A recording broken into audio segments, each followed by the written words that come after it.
see right now, without LeBron, Lakers are struggling. Let me tell you about a team I hate, all right? I know the Dallas Cowboy fan is here, so I had to make sure he knew how much I hate this team. I'm ready. I've often said that the people who run baseball, they try very hard to ruin it. I'm from Brooklyn. I don't have a problem saying it to his face. Oh, I'm from Brooklyn. Hey, guess any.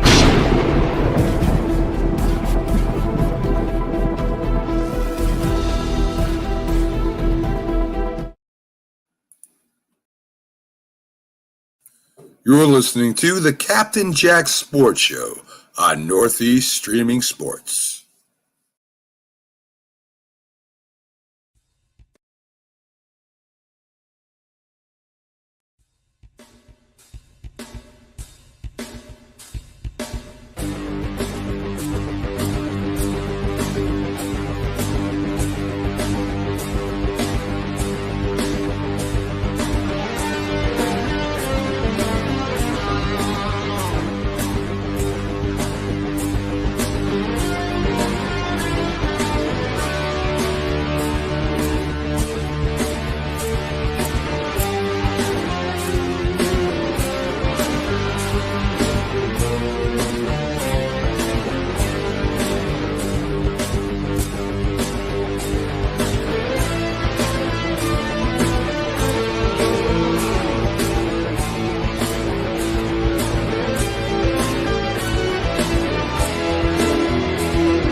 All right, apologies, folks. There's been some mental glitches and computer glitches.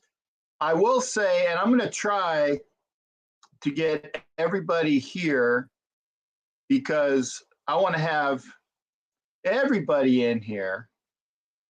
And we have the Sonias of the Carolina Pantherettes. I got okay, now it's Sonia Pearson. Yes. Right. Okay. And then Sonia Pink Fanfur, who's over honey, can you move your camera up, or I got to get rid of that banner because I can barely see you, and I want to make sure that people can see you. So let's see here. There we go. Well, that's better, but I'll hide that. There we go. Yeah, boy. Get that dub. Get that dub. Now, Pink, can we hear you? Got the W. Can't hear her. We can't hear. Gosh darn it! Yeah. We're gonna be doing sign language all night. That's trust me. If there's somebody that I want to hear from, who's as vocal as she, and rightly so, as vocal as she was when I was talking to her after the game on Sunday, that's why we need to hear. We need to hear Pink Fanfer. So we are going to try. Now, I am not doing this because I'm mad at you, Pink. But I'm kicking your ass out of the studio. So I want you to try to come back in. Yeah, I know, right here holding. Okay, yeah. Try to come back in on the other computer because we've tried it twice, and I definitely want to hear from you. I know Miss Pearson will give. She'll try to give as much smack as possible. I know that we need to have the two ladies talk smack together, but go ahead and bounce and see if you can come back so we can hear from you. Because otherwise, you're just going to be in the comments section, and it's not the same. We're going to see It's her. not the same. Because she let me know. This would be total chaos. Yeah, I wouldn't have anybody to espouse the the Panthers, and they could talk smack. They can talk smack because it was deserved. And I don't know, Sonia, if you had a chance to can you hear me? What is it? To hear what I said on the other shows on Wednesdays and Thursdays. I said, Raider fans, do not overlook this game. We went into Chicago last year and everybody was expecting a win. We went into New York a couple of years ago when we got rained on and it was cold and the Jets fans were congratulating us on the win as we're walking in the stadium, right? And there have been games like this where, and I don't know if the Raiders themselves were listening to all of the stuff because I tell you, it was hard. It was hard to watch, but I'm very upset that we lost, but I am glad that I was right when I said, see, I can tell you I was right. Yeah, it was really a good game. And as a Panthers fan. No, it wasn't for you. It was a good game for you, damn it. Get that right. Over the moon, excited. When I tell you the first quarter alone was just like standing on business. The Red Rifle is the only quarterback right now in the league with 300 plus yards and 3 touchdowns. And this is his solo performance for 1 week. He, the last time we saw him was in 2023 and he put up similar numbers, but this time he just, obliterated the competition. We got the Bengals coming up next. Like, that's crazy because I know him from being with the Bengals. So he's already earned his starting position. And it's a great feeling. I'm sorry it was to your team, Captain Jack, because, I'm fond of you. We're friends. But hey, we had to get us a dub by any means necessary. And so, we got it. Panthers fans can smile, 1 week at a time, 1 game at a time. And we're hoping we're back. And I think I can hear Sonia a little bit, Pink Fanfer, just a tad. Come on, Pink. I know you want to say something. Can you hear me? Yes. We can hear you. It's just a slight delay with your verbal, but hey, we can hear you. Yeah, hey, it's better a delay than nothing. Yes, for sure. And that's why now wait a second. I can't have you both gang up on me at the same. So I got to go in the middle. I was going to ask you why So you were all the way over there. Well, here it is. You know, because I know I'm going to hear about it left ear, right ear. So this is the show left ear, right ear of both you ladies talking in my ears. Okay, but it's, as I said. Here's the thing. Okay, I never talk, or I shouldn't say I never. 98% of the time, I don't talk Shiite until the end of the game. Okay, because if you do, you're often made out to look like a fool. Okay, but that's why I said I told Raider fans, don't take this one. Don't put it up as a W. Don't think the Raiders are just going to throw their helmet on the field and the Panthers are going to quiver and quake, especially after it was announced. Especially after it was announced that Andy Dalton, the Red Rifle, was on. I'm going to shut up for a little bit. Right. And ladies, yes, not Bryce. By the way, did you see Samoan Raider and Oos? They were saying, put Bryce in. Yeah, put Bryce in. So bad. You were begging for Bryce because of that beatdown. We were begging for Bryce. That's true. That's true. Yeah, go ahead, ladies.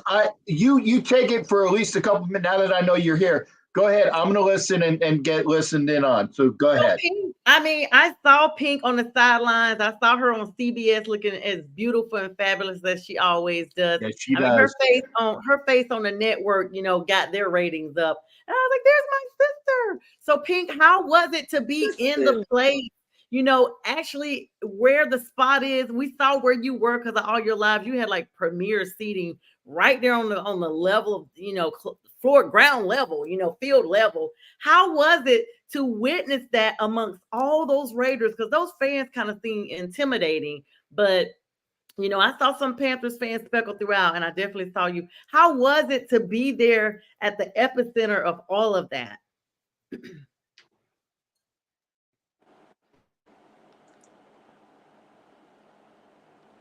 Thank you for the question. I'm so happy to be here to talk to Shiite. I'm here to talk to Shiite. The Shiite. Told you we was going to get the dub. I told you we was going to get the dub. We're talking to sheep. We got the dub. But let me tell you, before I go into all my sheets, it was absolutely amazing being there. It was absolutely amazing. It was great. All I can say is 2 words. Pre-game show, J-Lock. Shout out to all the Raiders Nation's fans and the J-Lot. They put it down. You know, put it down. It was absolutely amazing. It was like walking through. It was just, everybody was so friendly and nice and humble. And they were offering us food and beverages and getting photos, and it was just great. You know, I was so excited. We all had such a great time with you guys. You have such great Western hospitality to us Panthers fans, and we were like, wait a minute, is it safe for us Panthers fans to enter? Right. Yeah, because every time I see them, they be looking like they beat somebody's butt on some social media or something. And okay, I'm going to interject. They do look quick. Scary. Okay, we look scary, but both Pink as well as Soldier Gal were at the charity event on Friday night, and so she got her first dose of hospitality there, and she was there going like, "Are we going to be okay?" And I'm like, "Yeah, you're going to be okay. Of course, you're going to be okay." I mean, first off, they were with me, but they had and I'm not putting words in her mouth, so you can say how it was on Friday night. You already said how it was on Sunday. Now, Saturday, we missed you, which was too bad. I'm sure you guys had Carolina stuff going on, but we missed you because our first party over at Eye Candy at Mandalay Bay. So for anybody that goes to a Raider game, go to Mandalay Bay on the Saturday before the game, and it is off the hook. It's great. It's great to have people out there doing that. So go. I need to text me right now. Harley West. I'm looking at my Instagram as well. But go ahead, go ahead. It was great. It was great. See, we're not all prisoners on weekend passes from the California penal system. I never went to. I've been to Las Vegas like 5 or 6 times, but I've never gone during the season. I'm gonna have to go. Oh, who's Christ 35? Wow. They listen, Christ 35, you're right. My mom is German. That's crazy. You picked up on European ancestry. That's insane. And hi, Sheila and Raider Transplant Angelo. Raider Transplant and J Room. I got Jay in the house. I swear I didn't touch anything. So I know Maurice. I'll hold it down till she comes back. So we see, we see how that game went. I'm actually supposed to be studying right now, Captain J. And I had COVID a couple of weeks ago. I'm still not 100% feeling where I need to be, and trying to study as well. But I had to get on here and talk to you because you're my friend. I mean, at least you were a realist. You were a realist before the game. Like, hey, this might be a trap game. Don't sleep on the Panthers. And then, with us getting Andy Dalton, it was almost like, okay, the ratings went up. Like, okay, there's a real possibility. But you have to, address the elephant in the room. At first, it was just like, what is going on with the Panthers team, even behind Bryce? Now you see Andy Dalton and him, and the entire team looked different. We forced 2 defensive turnovers on you guys. Our quarterback isn't on the field when the defense is playing, so the entire team looked different. I don't know if it's because of the leadership or what. And hi, Cool Kev, and thank you, Raider Transplant Angelo. I feel like, what is it? Is it that, Andy Dalton's a vet? He's more respected. What happened that Bryce clearly doesn't have control of the locker room and the respect? Because anytime you see the defense play like that team looked like a whole different Panthers. I mean, offense, defense, special teams. I mean, even the Water boys were passing out water with a little bit and Gatorade with a little bit more pizzazz. So I'm like, what is happening? You have to feel bad for Bryce. I feel like when he came to Carolina, he did not get the reception he was warranted, Heisman Trophy winner that he is. I feel like he did not come into a good franchise. They did not have things set up for him. And I always talk about the acclimation period between college and the NFL. You could ball all the way out in college because everybody's trying to compete to be the best. You get to the NFL, you're playing against all the best. So you have to really step your game up. I think you combine that plus the fact that Bryce is only like 5'8", 5'9". He's not 5'10", y'all. And, weighs not that much. I just think that he needs to probably be back up at someone else's team. I don't think he should be done with the league, but I feel like if Carolina had at least been so gung-ho on bringing him in and allowed him to sit behind Andy Dalton, or even if they had kept Sam Darnold, if they had kept Baker Mayfield and allowed the maturation process to take place, I think we would have been looking at a different Bryce rather than draft him and kick him out there. Everybody can't be C.J. Stroud. And C.J. Stroud went into an organization day one, took control day one, but he and DeMeco Ryans had the pieces already in place to make it a more solid transition. So right now, the rumor mills are swirling. Hey, is Bryce coming back? Ian Rappaport yesterday said we haven't seen the last of him, but he wasn't specific. We might not have seen the last of him as a whole, but we still may have seen the last of him in Carolina. There's swirls about him going to LA and Matt Stafford going to Florida for Tua Tagovailoa because he's out for an indeterminate amount of time. So we just don't know, what that is. You know what I'm saying? Like, we don't know what that looks like. All I know as a Panthers fan is that we got the dub, and I'm not going to be like, oh, we're going to the playoffs, we're going to the Super Bowl, and none of that. I want to just be like one game at a time. Let's just take this win. Krispy Kreme be giving like donuts and stuff in Charlotte when we win. And I know they had to go find the ovens to even make the donuts. It's been so long since we had a win. Like, you can't even find it. Well, I definitely, hey, I love Krispy Kreme. So I have to, are they giving them out for free? Like buy one, get one, or what? Like they give out a dozen or something every time the Panthers get a win. And that's why I said they had to go out and buy new stoves because they probably got inundated. And it's been so long since they made donuts, they probably forgot the recipes. for a Yeah, win anyway. yeah. I mean, we only had 2 wins last year. Well, like I said, that's one more than we have right now. Yeah. That's one more than we have right now. Angelo, transplant is in the background, but I'm not letting him in yet until I hear enough of the because again, I want to hear from Pink as well. Angelo, it's not that I'm mad at you. I'm not, because first off, I want to say I'm very happy to know that Angelo had his transplant 2 years ago. So he was able to go to his very first game at Allegiant with the crowds. And as the people were saying, the Raider, I've never seen it more. Actually, I have the very first game with fans where it was the Raiders versus the Ravens, and it was raucous. It was all black for the most part. There was a few purple people out there for the Ravens game, very first one with the crowd. But it was loud. It was wonderful. It was raucous. But the way the Panthers played, they took the game away from the crowd, because the Raiders crowd is when it's on, it's on. And I will admit this as well. I have done something I did this last game that I have never done before. I walked out before the game ended.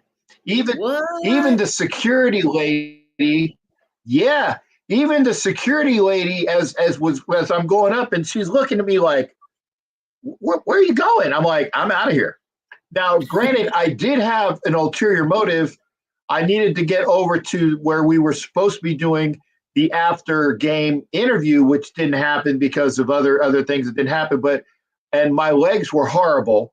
So I knew we were going to have a long walk, and I had Raider Monroe with me. So I know that a lot of people were going to be getting pictures of her and I together, and just of her. So I wanted to make sure I got there early as I could. And I had to stop twice because my legs were just the saturation of the muscle mass, and I couldn't walk. But I left with 4 minutes to go. I didn't know that AOC 12 came into the game until somebody told, like Hollywood and Joker Raider told you, yeah, AOC played. I'm like, when did he play? He said, well, about 4. I said, I didn't see it because my back was to the field. I've never walked out of a game at Allegiant. Hell, I've never walked out of a game, period. But it was that awful. And again, I congratulate the fact that the Panthers offense, defense, special team, coaching, water boys giving the Gatorade, like you said, Sonia, they had us beat all the way over. And that was on y'all. And again, now here's the thing, though. I want honesty, though. I want honesty. Did y'all think you were going to win before the game? I thought it was, I definitely thought it was doable, especially so with Bryce. I was like, I wasn't as sure. I'm gonna be honest. But I had people, because I'm here in Atlanta, they were like, hey, you guys have a legit shot. I was like, no, we don't. They were like, it's the Raiders, it's a hit or miss. You may beat them, they may beat you guys. But once they said that Red Rifle was coming in, I was like, oh, we probably got an 80% chance of winning, y'all. Like, we probably got an 80% chance. So when I saw, like, I was a little late starting the game because I was doing some other stuff around the house. When I saw what up, Catta? What up, Catta? That's the dude right there. When I saw the first quarter, Captain, when I saw the first quarter, I was like, what do young people say? Go off. I was like, go off. So I was like, I knew then, because the week that we played the Saints, God rest, our soul. And I saw their first quarter because I was at the Falcons game, and some Falcons fans were like, are you okay? I was like, wow, what's going on? They were like, y'all are getting killed in New Orleans. I was like, no, we're not. And I looked on my phone, it was 17-0, 17-0, like with the first 3 or 4 minutes. I was like, oh, wow. So when I saw the score with you guys, I was like, oh, okay. Yeah. Yeah, and like you said, I saw I think it was 14-7 first quarter, and then it was 21-7 by half. But even then, there was no life in the Raiders. There was no And life in the Raiders. And that's And shocking. it continued What's up, Dennis throughout the Cocker? game. Dennis, the Trailer Park Country Band, they're touring the nation. I got to give a shout out to them real quick. Sorry about that, Cap. I just got to give a shout out to them. They are coming to a tailgate near you. No, please do. They are awesome. I had him and Citizens Band on my show last week. I want to say Citizens Bank. And we are working on a remix of their song. Tailgate. Pink knows about it. We're trying to get this thing nationwide. They were in Texas on a couple of weeks ago. Then they are just coming back from Minnesota. And they're going to be in Nashville at Nissan Stadium on October 13th. So make sure you check them out. They are, and they're going to the draft next year too. Like they did a draft this year. Like they are the legit. They're awesome. So shout out to them. And Edward says they gave us an early Christmas present. Okay. So let me just be clear. The only way you give someone a gift is if they didn't do anything to deserve it. Let's be clear, Edward. We did everything we had to do to deserve and obtain and conquer. Okay. And this is not for the West Side. I was throwing this up. This is for winter. I know Vegas is the West Side. This is the winter. And the Raiders are originally from Oakland. So throw up the dubs. I got you. Now that's all I heard from Pink. We got the dub. We got the dub. Got the dub. So go ahead, Pink. Now that you came back again to this again, I wasn't kicking you out. I want to hear you. I want to hear you now.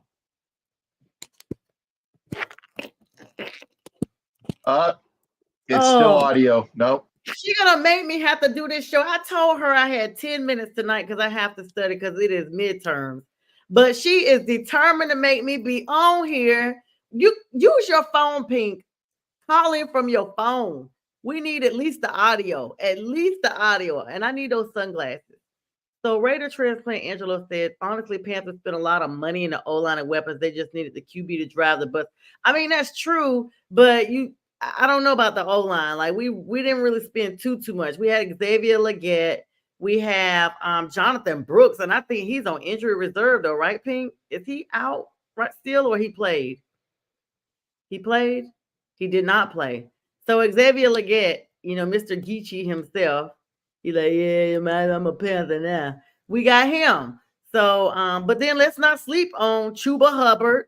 Moten didn't tackle Dalton like he did, Bryce Young a couple of weeks ago. Taylor Moten tackled him. Deontay Jackson looked good. I mean, Deontay Johnson would killed us on every slant cross, and the Raiders defense looked horrible, and they were running slant cross, mostly from the left to the right all game, and he couldn't be tackled. And somebody was saying, I can't remember exactly who it was, saying he was playing like schoolyard, like he's a seventh grader against third graders. The way he was running away from people, and it was embarrassing. It was embarrassing. And it was the same play over and over and over again against the zone. And he killed it. And obviously Dalton killed it as well. And I don't know what you call him, Chuba? Or I thought it was Chuba. Whatever. Chuba Hubbard. Okay. Well, Chuba Hubbard looked like the second coming of let me get it right. Bo Jackson, maybe, for Raider fans. He just was rolling up, would not be stopped. He'd take the first hit, the second hit, the third, and would get at least 3 more yards. So he looked fan. I didn't know who he was. I said, who the hell is that guy? But he was looking good. They brought him in under Christian McCaffrey. So when Christian went out a couple of years ago, he came in for Christian. So, when I saw him play, I was like, oh, he's like the black Christian McCaffrey. Like, he's that good when he wants to be. But I would have loved to be a fly on the wall in the Raiders locker room after Suge Knight. I mean, what's y'all's coach name? Him. I would have loved. Suge. I know he cussed them out. I know he cussed them out in that locker room. Hi. Yes. Yeah. And I put him on. That's transplant. Hi, I'm Angelo. I'm Raider transplant. So I'll tell you the quick story on it. Like Captain Jack said, The last time I was at Allegiant Stadium at the Raiders game was January 9th, 2022. That was we were blacked out. It was the Chargers timeout game. We won. We go to the playoffs. Everything's going great. I'm sitting on the corner end zone. And then 3 months later, I was told I had 30 days to live, if you could believe that. Oh my God. Didn't even know I was sick at all. They said I needed a new liver or I was going to die. And then miracle happened. God is good. And God. I was, been going through the recovery. Captain Jack's been a great friend. In fact, bought me this hat this weekend. We're matching right now. This is the Captain Jack special. So I did not know when I was going to get a chance to go back to Allegiant again. And again, man, God works in mysterious ways, because this Christian family who had row 7, 50-yard line, Cap, you saw the seats, row 7, 50-yard line at Allegiant. I mean, I was literally behind Brock Bowers, and I could almost hear what they were saying. But they were like, well, we weren't going to use the tickets. My wife found out about it. So those tickets, Cap, you would say is anywhere from what, $1,500 to $2,500 or something like that, right? I mean, it's an insanely amount. My wife essentially got it for $250. It was. Oh my gosh! I'm so glad you. First of all, I'm glad you're here with us. That is such a miracle. God is good. He is good all the time. Literally, I know people say that, but I'm literally looking at you, and I'm just so grateful you're here. And I'm definitely great, and bless that family that was able to bless you and your wife for such an amazing experience. I'm going to continue to pray for you for full 100% healing and recovery. And you just look amazing. I'm just so grateful to see you. So if Captain Jack, if for no other reason I got on this show tonight, I'm so grateful to see God's manifestation right here in front of us. I mean, we talk about football all the time, but sometimes it's football and faith and family. Amen. So Amen. No, thank you so much. Thank you. And again, you know what? And Cap, I even did a whole video on Instagram. Just sent, I mean, not publicly, but I was sending it privately to all the Raider Nation, where I was telling everybody I went there. I was there at 11 in the morning. I stayed all the way until they kicked me out of the Champions Club. And essentially I only left the seat once. I was watching the whole game, and I felt like, yeah, we lost to Carolina, but guys, why, don't get so upset, man. This isn't life or death. Like, I literally dealt with life or death. This is just us losing the game to a better team. So what I wanted to say, Sonja, though, is I know, like, how you, like, when you talk about the Panthers, you're a fan, but you're not all the way in. When I was analyzing it, and I was saying this earlier in the week, the minute you guys got Andy Dalton, I instantly was like, oh, I don't know, man. I mean, Andy Dalton's beaten us 4 times, and it's not like now 5. And when I was thinking about Carolina going in, because we pay attention to the pre-draft and the whole bit, the moves Carolina made this year, getting Leggett, and then you guys had Deontay Johnson, who was good at Pittsburgh. He just needed room to be him, right? And I always thought Chuba Hubbard is good. Like, I got Chuba Hubbard in my fantasy team because I thought he was going to be good. And you guys spent millions on that O-line. I mean, I really thought the O-line was going to be good. So, unfortunately, Bryce Young just needs to develop. That's just how it goes. He's not a CJ Stroud, like you were saying earlier, but he's not a Jaden Daniels, because Jaden Daniels looks like he's a day one. I was watching him last night, and I was like, wow, this kid is amazing. But Andy Dalton manning your ship, all I'm going to say is I watched the Cincinnati game last night against the Commanders. Don't be surprised if Carolina beats Cincinnati too. Yeah. Because it's going to be a shootout. I think that, remember that it's a kind of a revenge game for Andy Dalton. Yes. He used to play, that was the Who days, right? Yeah. So I don't know, man. Right now, Cincinnati's 0-3. That locker room's not feeling good. Don't be surprised. That's all I'm saying is Cincinnati is my AFC favorite team, and I started liking it when Andy Dalton was there. And it's so crazy now we have him. And I've been like, last year I was like, well, I don't know how long we're going to keep him, but I got to get me a Dalton jersey in a Panther. And I'm just so glad to know that he's, back with us and making moves.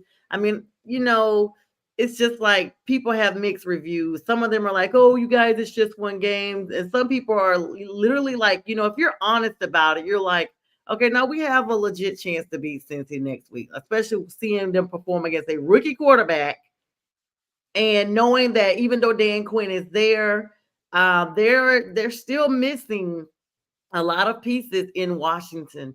They do not have a solid team yet. So they're making up by putting special teams in certain places that they probably like. They got people playing different positions, is what I'm saying.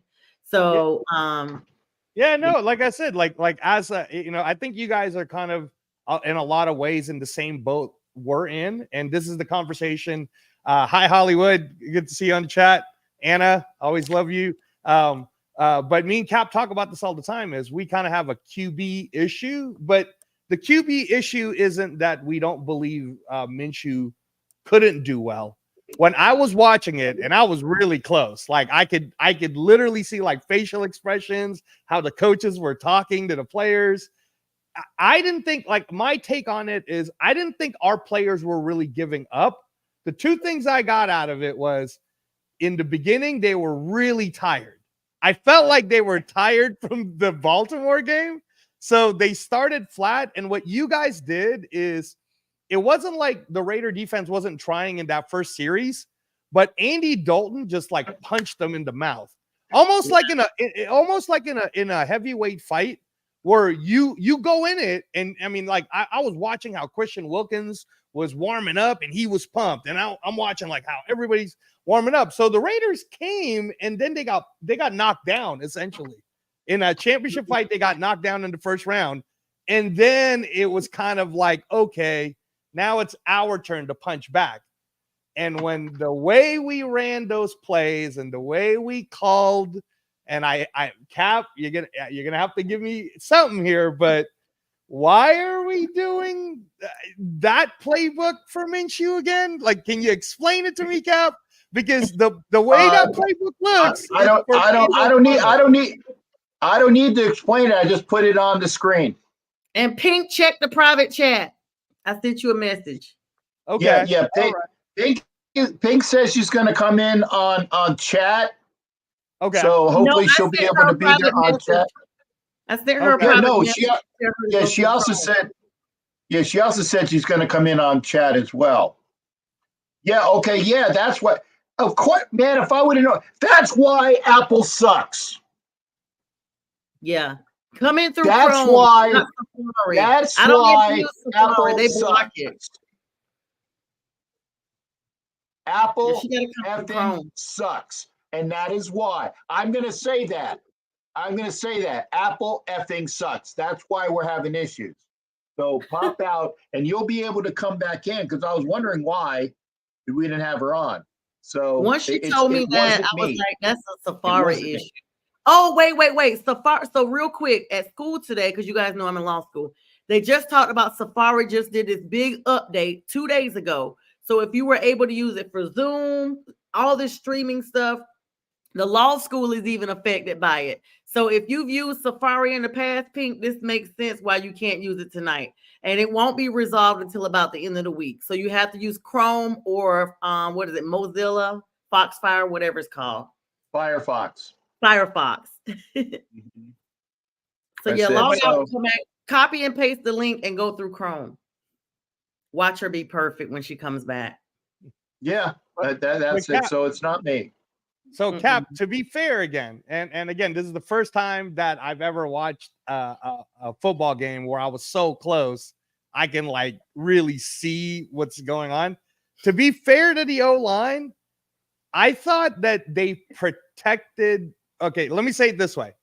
I thought that the O-line, and again, you guys can eviscerate me if you want on the chat, but in my opinion, from the 50-yard line seats, row 7, I felt like the O-line gave enough time window for a quarterback like an Andy Dalton or an Aiden O'Connell to get the ball out quick enough to open receivers that were open. There were several times that I did see Devontae get open, or I saw.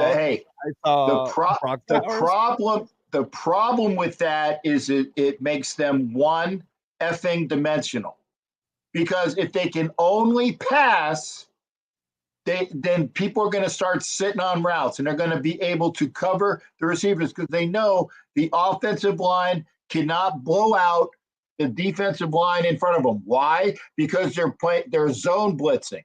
They're not a zone blitzing type of offensive line.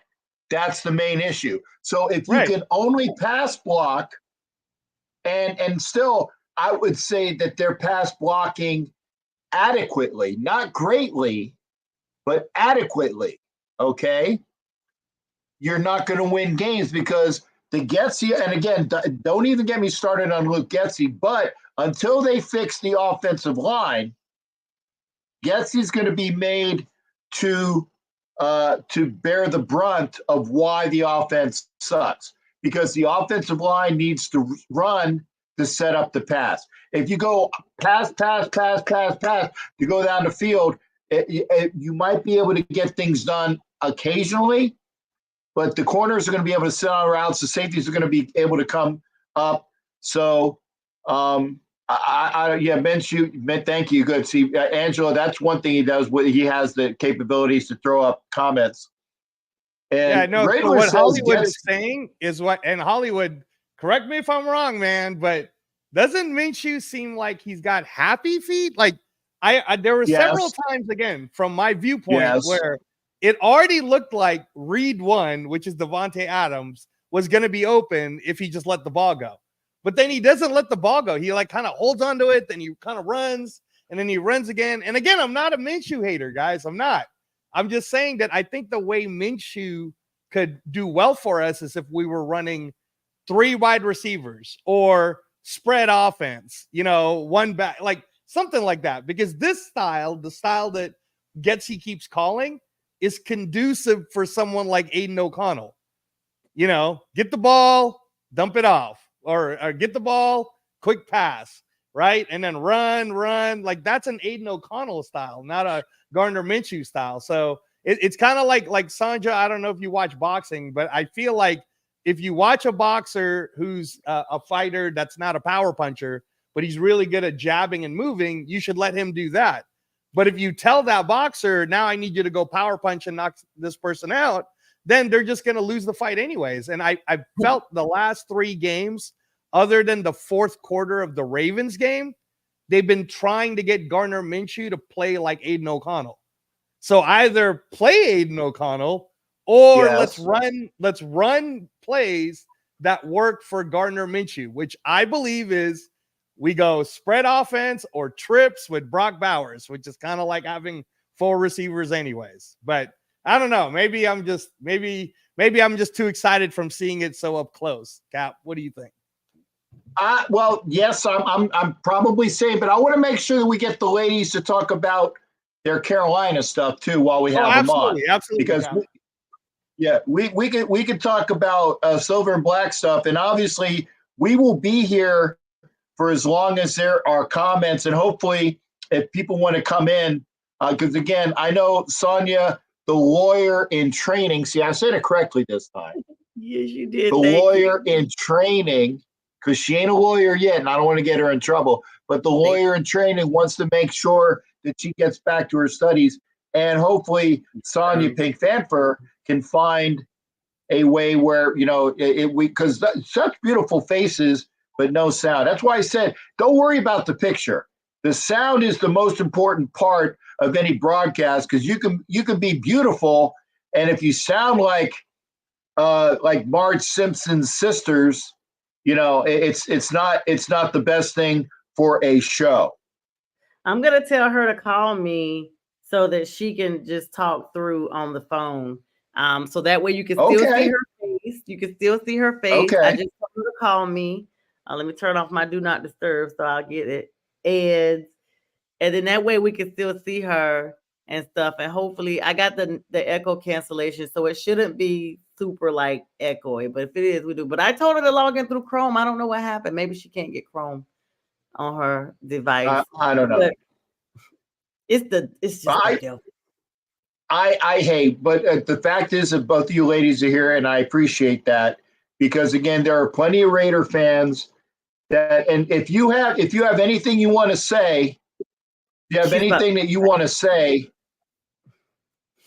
yeah. well, we're going to try it one more time. Hopefully, it will work. Let's see if she came back through Chrome. Did she come back through Chrome? Yes, Sonya, the lawyer in training. I told him last time because he called me a lawyer, and I'm like, hey, now I have to really buckle down on that because we like took an oath that we have to make sure we have a professional responsibility. And the last thing I want to do is somebody think I'm already like, especially on this platform and my platform, because I've had a lot of people do it, so that's why I had to clarify. The last thing I want to be doing is someone think, I'm trying to mimic an attorney, and I'm not there yet because that could get you like in a lot of trouble. Oh, that gets you in trouble. Yeah, for sure. Yeah. Okay, yes. Pink, drum roll. Let's see if we can hear Pink. Did you come through Chrome, Pink? You did? You might need to restart your device. Oh my gosh, and she looks so pretty. She's got her little makeup on tonight. She's supposed to be holding on the show. Listen, because I've been on here a long time. I'm going to try to just call me on the regular phone, Pink. Call me on the regular phone. I'm going to let her talk. She's calling me now so we can at least see and hear her. So when it rings, I'm going to answer it. I'm going to put her on speaker. And then you guys can hear her that way. Technology. There she is. Hang tight. All right, let me put her on speaker. Good. We're because I know that she's been ready to bust. So I told her. So this is what we're gonna do. Since she's talking, because when she talks, we're gonna all mute our line so that there's no feedback. Okay. So Capt, as soon as she comes on. She's calling me now. So go ahead and mute now so she can speak. Go ahead, Pete. 1, 2, 3, testing 1, 2, 3. Can you hear? Yay! Oh my God, so frustrating. Yeah, since what happens when you're not at home in the comforts of your own home. But I'm glad to be in the show. Guys and girls, beautiful girls. So I'm sorry, I'm just after the show. I couldn't speak, but it's time to get in on the show. Just when you followed up and asked me how it's being there with all the excitement, it was very unforgettable. I'm not even going to talk about the win yet. I'm not going to talk about the dub yet, but I indicated and I mentioned earlier that. So, Pink, do me a favor. Mute your device, even though you don't have any microphone access. Mute your device on there and just speak through the phone. Now go ahead and speak. Not your phone. Mute the laptop, whatever device you're using to see us with. And now speak through the phone. You ready? Okay, the computer's muted. Okay, you're good now. Okay, good now. We got the dub. I'm just going to say that again. And it was just exciting to be there. And like I said earlier, 2 words, J-Lo. That was the bomb day. That was really fun part of me for us going through like this flea market. You guys had the tailgate stuff like the flea market set up, and it was just like everybody going through their party and having a good time. It was a very safe environment to be in. So we had a good time. Met a lot of good friends, my super fans, and then we rolled on toward the stadium. We had to walk up 1.5 miles to get to the entrance, but it's all good. What do you guys have, like one entrance on the stadium? One entrance. one way in and one way out. But anyway. That's dangerous. I think it's maybe 2 entrances. We just have to be way on the other side. So anyway, we were in section 105. So the way that I picked my seats, I asked Captain Jackson, where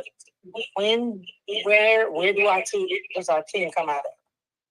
Which tunnel do they come out of? Because it's really important to understand where your team comes out at when it comes to picking and selecting seats, because it's a strategy. You just can't pick any seats just because. You want to be there representing your team.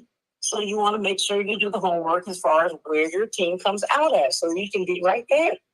And so he told me that they came out directly diagonally from where he sits to the 11th hour to get the tickets. So I didn't get my ticket until Saturday night. Oh. Yes. Well, I was watching the prices. So we watched the prices, and then I decided, let me just go ahead and submit. So the seats that we got were in section 105, row 2. Literally right there by the tunnel. And the two people that was in front of me were excellent and very humble Raider fans.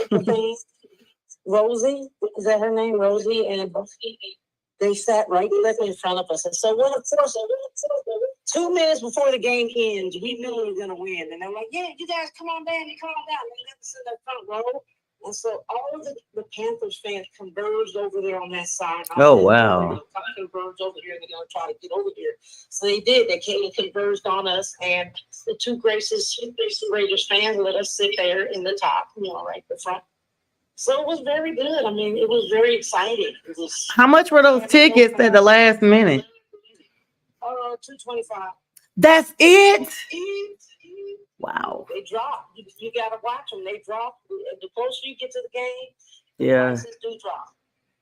Yeah, I've done that before with some Falcon tickets and got right behind the team on the field level tickets. So you're right. That's a good strategy to have. But I think the Roaring Right were sitting in section 106. So we were kind of like really right there. Mm-hmm. And then when we won, we knew we were going to win. Just anticipation. The anticipation was like, come on. All of the camera guys came over there. It was like being in the NFL draft again. All of the camera guys over there. It was like, just really fun and really exciting. And we just felt really good that we got this dub, because I went into this game thinking we had an opportunity to get in. I'm going to go in every game with optimism and enthusiasm. I'm not going to go in there thinking, well, no, we're not going to get this. We're not going to get that. I'm going to call this into existence and claim this. And so we did that, and we got that win. I saw Bryce Young come out. He seemed very happy. He seemed very humble and gracious. He didn't seem like he was upset or angry like some of the social media portray him to be. Right. Angry, pissed. That's not his DNA, people. Yeah, he stood by and high-fived everybody after the game. I saw that. And he was hugging his parents. I haven't seen his parents all year. I haven't seen his parents all last year and all this year. So I'm like, where is his parents been? Honey, his parents coming to pick him up and take him home. That's what they doing. They being real parents now. Like, listen, you are messing with our child. We are here for him. I was just happy to see how the look on his face wasn't as traumatized as I saw it as it was last week. Oh, Lord. The face that I saw was very traumatized. Now, you guys know I'm a counselor, so what I can see is in his eyes, he's very traumatized, and almost like he's suffering from, I hate to use the word suffering, but shell shock. And just maybe that toughness level has gone down, and after he got benched, it is what it is. It has to happen. It happens to the best of us, and that might have got his confidence down somewhat. But me seeing his face made me feel a little bit more comfortable that he wasn't as bad off as I thought he was. But I still hope to save his heart. Yeah, I do too. I mean, he's literally been. Let me mute this. Let me because this be giving me feedback. He's literally, I have to agree with that. He's literally traumatized. He's taken all these hits physically. And he's been literally scampering for his life for over a year now. And they've talked about how his performance has actually gone down, from last year. Like the first 2 games, they were like, he's worse. He's worse. And I just feel horrible for him as a person. And I feel bad for the organization of the Panthers. I don't feel bad for Tepper because he's the owner and all that stuff. He's the one that made these decisions. I feel bad for all the coaches who have been fired under this entire supposedly bringing in the quarterback situation. I feel bad for every coach who lost their job. I feel bad for every teammate who was traded, who was trying to make the best of a good situation. And because we basically sold the farm, sold the cars on the farm, came back, sold all the animals, sold any offspring that hadn't even been born yet to get Bryce Young.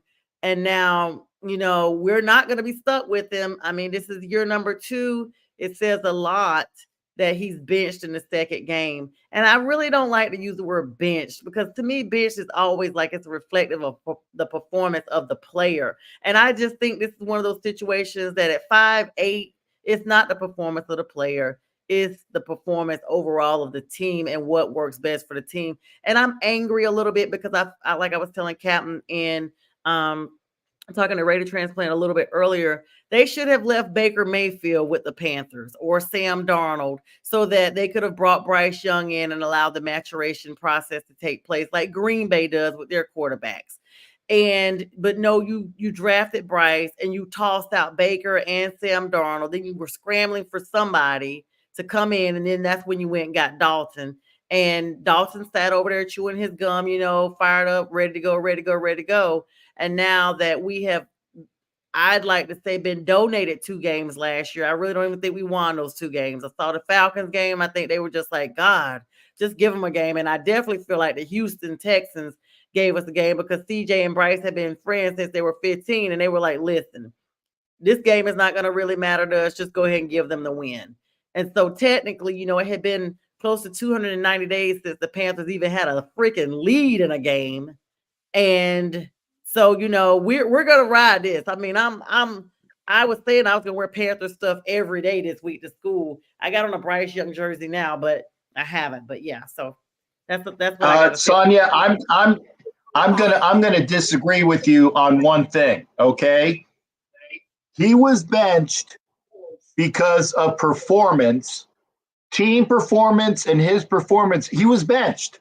There's no getting around it. He was benched.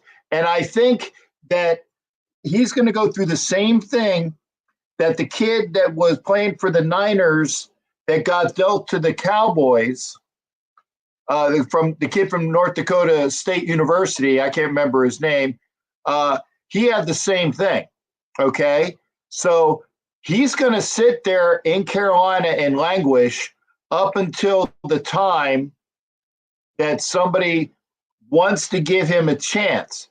Now, the unfortunate thing is that he's too small. He's like 5'9", maybe, and he's about a buck 60. Yeah. He's too small. He can't see over the offensive line. And I was surprised that he hasn't been sandwiched and popped in half. So he's going to be that small. Yeah, Trey Lance, thank you.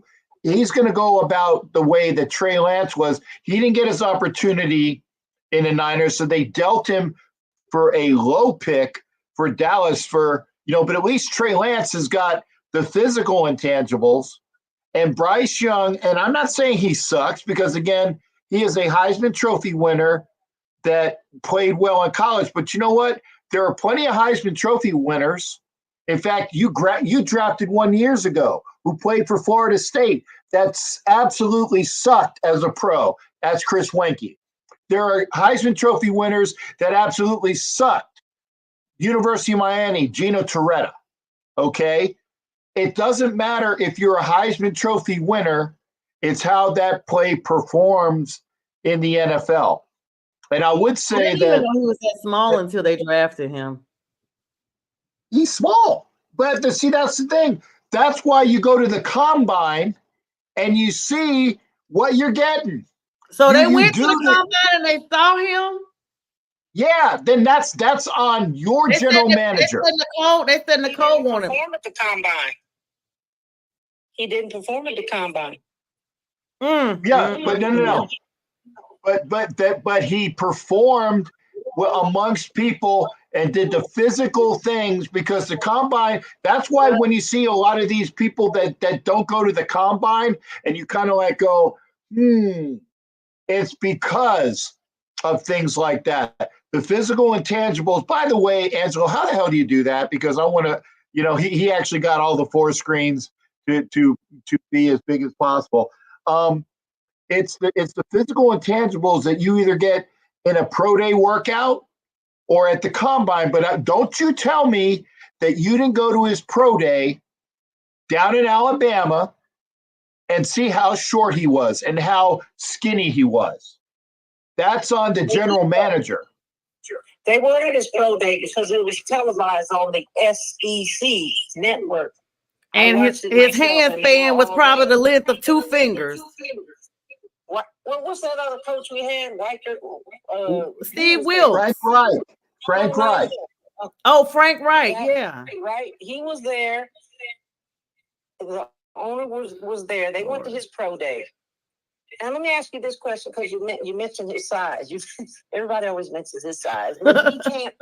He cannot help who he is in the size he is. I don't know why people keep pounding on him about his tiny size. Quarterbacks. Well, I'm not downgrading his size. Hell, I used to be, and I'm going to say this as well. I used to be 5'11" and a half. But now if you put me on I'm 5'9" now. I've shrunk. But that's from age and cricky backs and hunched over and shit. The kid is what, 22? He's 22 years old. And he's 5'9". And Doug Flutie, he's barely above what Doug Flutie was. Let me ask you this question. Listen to all you Raider fans out there. Is there a reason why you brought in Too Short to perform during halftime? Yeah. No, that's not. Hey, no. That is not a slam at Bryce Young. Too Short is a very well known. Yeah. Oh my God! Too Short is an acknowledged Raider fan. Yeah, he is an acknowledged Raider fan. There's no coincidence in that. Let me tell you, when Russell Wilson was playing with Seattle and we were playing them in the playoffs, all they were playing was Future music because that's his wife's baby's daddy. There is no way you guys didn't deliberately do that. Yeah. No. Look at Holly. No, look at Hollywood's comment. Too Short is at a lot of Raider events. It wasn't. Right. It wasn't a dig. It was not a dig. Too Short is an acknowledged Raider fan. Blow that fucking whistle because it was for him. It wasn't for y'all. It was for us. And I had to drop an F-bomb because you ladies were thinking into that. That's not true. Too Short is a Raider. And Sonja and Pink, just so that you understand, so Too Short is like OG Oakland. And yeah, we know who he is. Yeah. So he's been doing that for us since we were in Oakland. Like he's a big deal. But also, Sonja, since you got excited, so our halftime shows are fire at Allegiant. And on this halftime show, so on the game that we did the Chargers on that January game, the timeout game, we had Lil Jon performing on that one. ATL. And then on this one, which was also, so I've been to 2 Allegiant games, both were blacked out. On this one, we had Too Short, Big Boy from Outkast, and we had old school. Come on, help me out, Cap. You down with OPP? Oh, Trick, Naughty by Nature. Yeah, Trent, Naughty by Nature. Naughty by Nature? Yes. Yeah. So it's the 90s there. That's our era. And listen, Sharif Salakhon, I remember somebody mentioned earlier that Steph Curry was there. Steph Curry went to school in Charlotte. He is a huge Panthers fan, and that is the reason why I like Steph and while he's with the Warriors. That's what he said. He knows that he's a huge Panthers fan. Having him at a Raider game was the kiss of death. I'm excited about that. He represented. Yeah, But no, it's not good. I saw Warren G. They showed Warren Oh, Oh yeah, that's right. We had Warren G there too. yeah. So check this out, Sanja. So this is Pioneer Spirit is poking at, just poking the pound. So baby Warren G. So Sanja, this is how dope our events are. Just so that not I'm sure you guys will stay Carolina Panthers fans, but I'm telling you, man, Raider Nation, we do it right.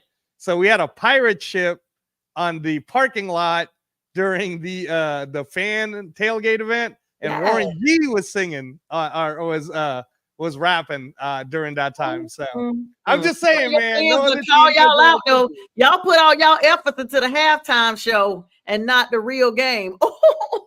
Thank you. That's what we said. That's what it was said, and it's true. I'm straight out of Compton. It's true. I'm straight out of Compton. I'm straight out of Compton. CPT. CPT. Don't tell me I know all of the NWA Warren. Yes. CPT, baby. Trust me, I know who they are. I know what the Yay area. Yes. Sprinkle me, man. Sprinkle me. Put on a good show. I'm a huge West Coast music fan. Huge. 90s, 2000s, like all of big Nipsey fan, big everything. I've been to California about 5 or 6 times. Last time I went, it was the only good thing about the pandemic is it was not a whole lot of traffic. So I was out there at LAX for a little bit. Shout out to Antonio. Yes, drove all the way up to the Los Trejos outlets, up that way. So that lets y'all know I was all up there and then down to Huntington Beach and PCH and all that good stuff. So yeah, I'll come out there and support y'all's halftime shows. I didn't know they were lit like that. Yeah, no, we throw a good party. We also Cap, I think you were part of this. But it's the first time we ever did it in Allegiant where Hollywood and the Black Hole and all the Raider groups, they did a whole TNBC Las Vegas, they did a whole marching band parade with UNLV, right, Cap? That was pretty awesome. Hold on. Excuse me. Who is this clown in the comments that said Mike Thura? Why are we listening for this Panther shit? Time to move on. Dude, first of all, I don't know who your team is, but we clearly are not. No, he's a Raider. We won, Negro. We won, brother. We won, whatever. So it's not time to move on. So we say we move on. Mike, first off, Mike Sarah is as far from a Negro as possible. Okay? No, that doesn't matter. So to me, when I say Negro, I'm just Sonia. Because I know Mike Sarah. Okay, Mike. Here's the thing. We will have, and I'm gonna let people come in and comment. Okay, like probably the second half of the show, because I wanted to make sure that I had you ladies in here to chirp, because you deserve to chirp, and I will do this pretty much every Tuesday after the game that I can from now on. Okay, Mike, don't be saying it, but Mike, this is the way it's going to be, because I'm going to let everybody know. If I don't have fans from the other team come on, it's going to be nonstop, which is fine. But I did have the ladies. I invited the ladies on. I invited the ladies on because you know what? They can chirp because we play like shit. And the ladies never stopped being positive.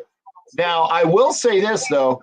If you had asked any Panther fan, and Sonia said it a little bit, if you had asked any Panther fan, had they really thought they were going to win, all of them would say to a T, as soon as Dalton was announced, because I said the same thing. As soon as Dalton was announced, the game became oh hell, don't look past this team.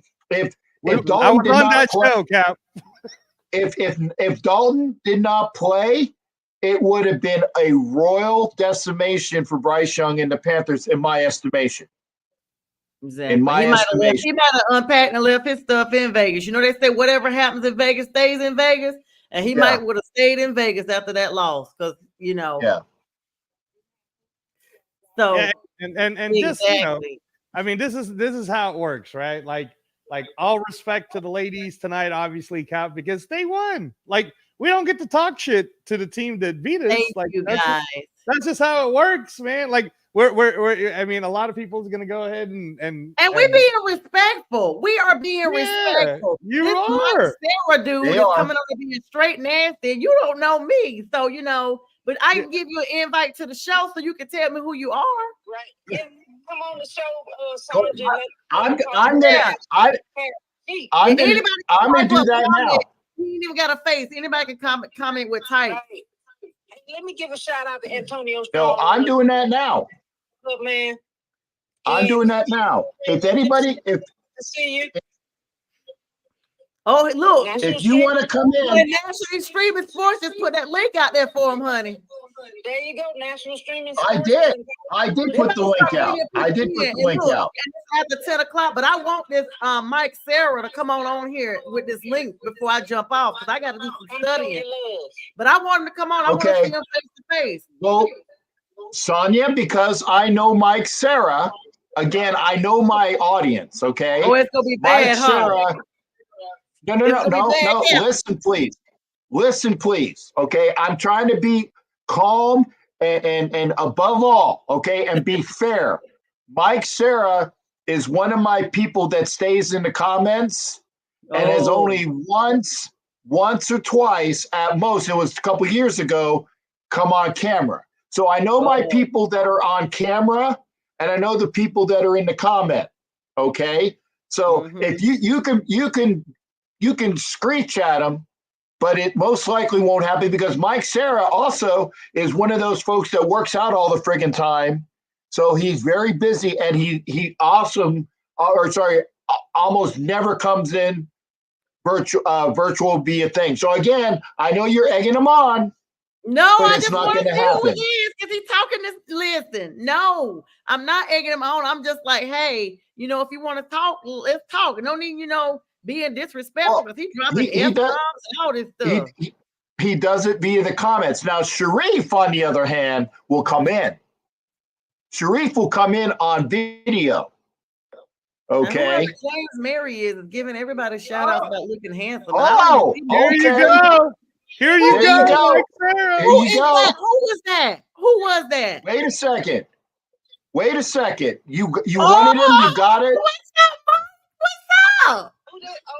Girl, that's Mike Sarah. That's Mike Sarah. Mike Sarah. What's going on, Mike? Talk some junk about our team. Go ahead.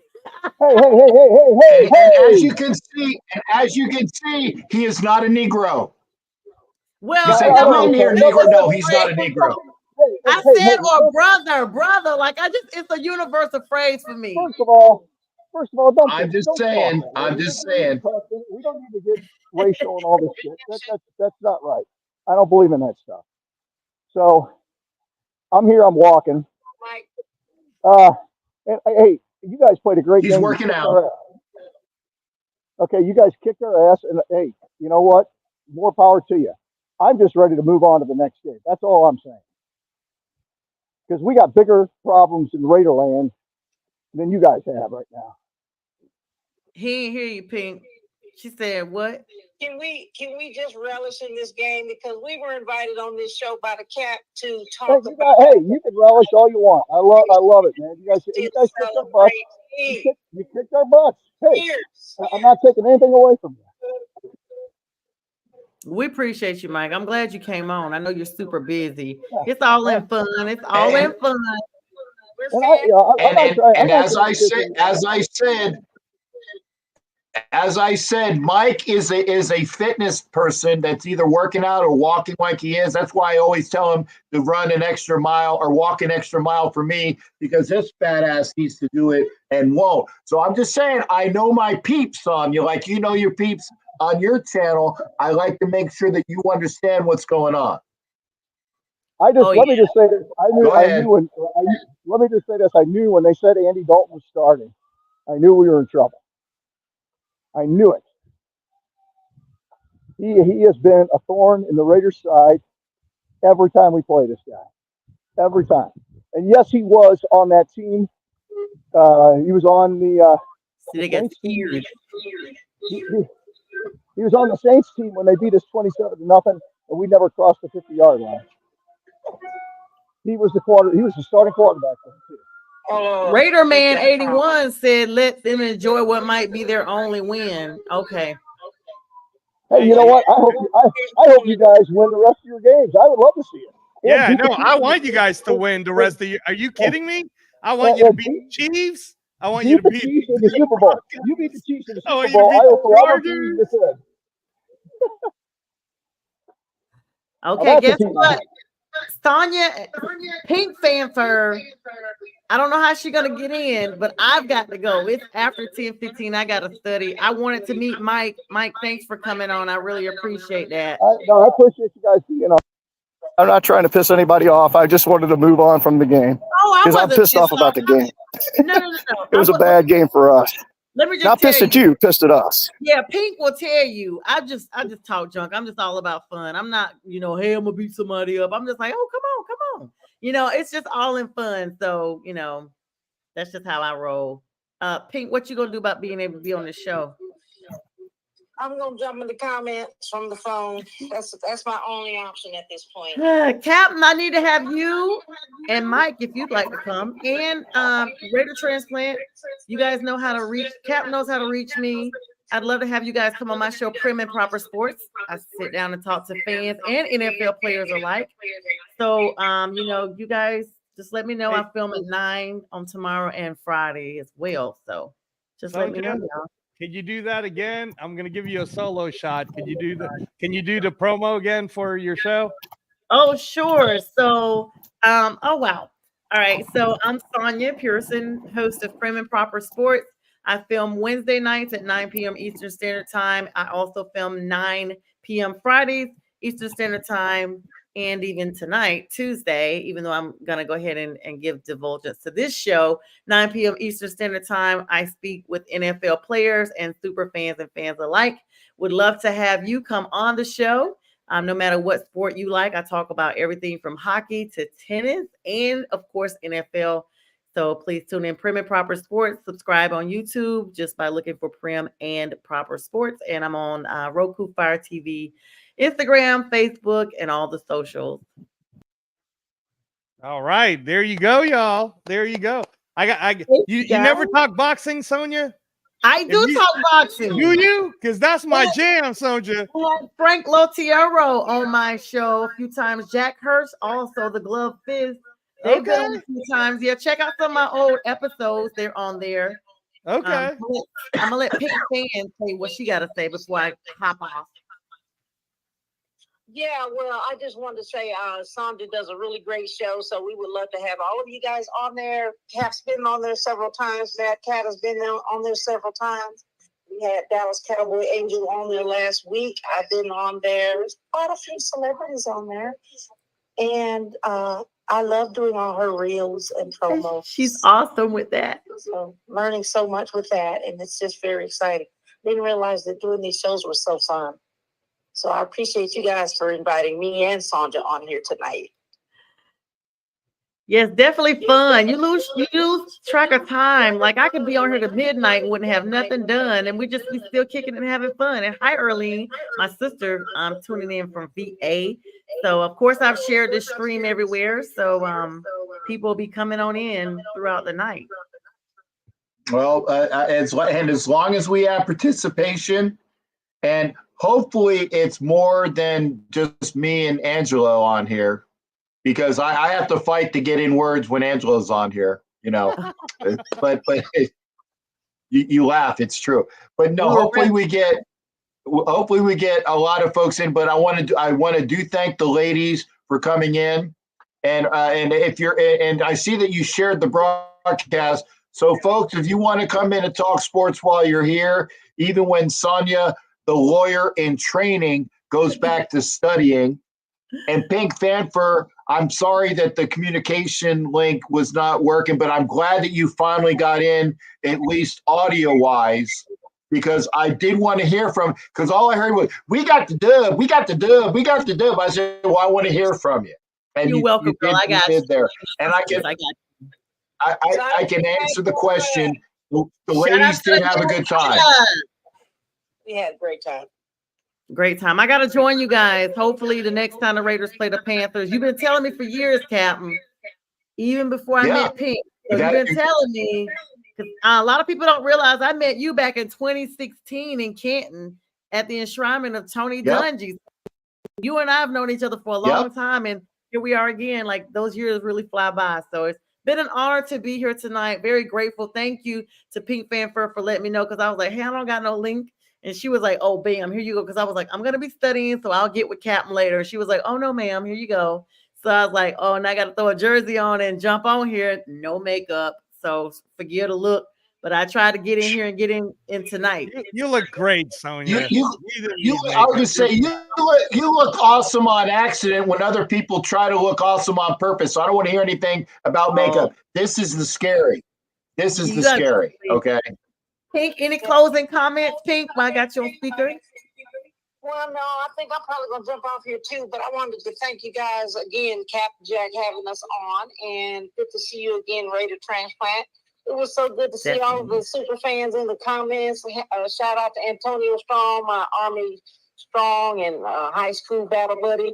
We got Mad Catter in the house in the chat representing the Carolina Super Fans United. And shout out to God for that testimony by Raider Transplant, because you just never know. You come on for one thing and it's a whole nother vibe. So I'm in honor, and I really legit mean that I'd love for you all to come on my show. Anybody on here. And I mean, this chat is lit. You got like over 60 comments, Captain. Like, wow, and wow. So shout out to you both. Have a great night. And Pink and I will rejoin you guys soon. Thank you, ladies. You're always invited. You're always invited.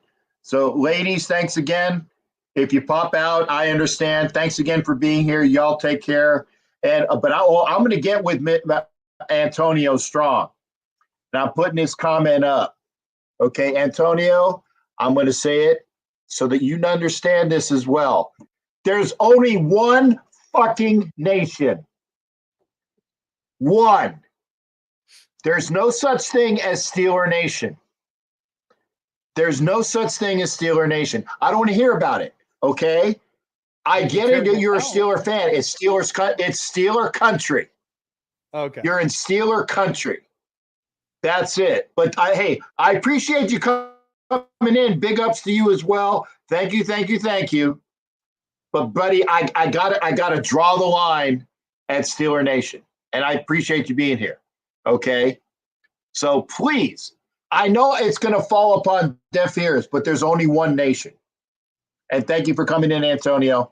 And yeah, actually, Raider man, technically, there is another nation that has priority on saying that. It's baseball. It's Red Sox Nation, dating back to the 1900s, like 1917, 1918. There is a brick outside of Fenway Park that says Red Sox Nation. That's the only team that can say they started it and that we used it, which is bullshit, but because we've been the nation and everybody hopped on the nation thing. Okay. But for historical purposes, I want to make sure, because again, I'm a historian and I want things to be said correctly. There isn't any other nation in any sport, really, unless you say Red Sox Nation, and they don't use it. Okay, Andrew, he had to mess with it. Okay. Hey, being a Steelers fan, that Steelers-Raiders game, I have no clue. And normally, I would be there in about 2 or 3 weeks, but I will be working. Lucas, shut up, Panther Nation. I got screw you. Right? There's only one nation. I see on Instagram, Bolt Brothers podcast is over there on Instagram. Remember, anybody can come in to the show, and you can come in and voice your likes and your dislikes and all the things like that. I'm going to put the link up over on Instagram, although I know that on Instagram,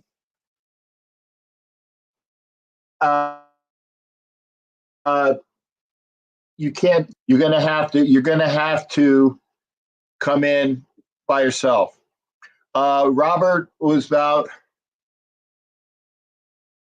Oh, okay. Rob Bigler, thank you for that. Again, prayers up to your friend. And again, as you see, you see his avatar. He's a friggin' Chiefs fan. Because I'm saying things like that.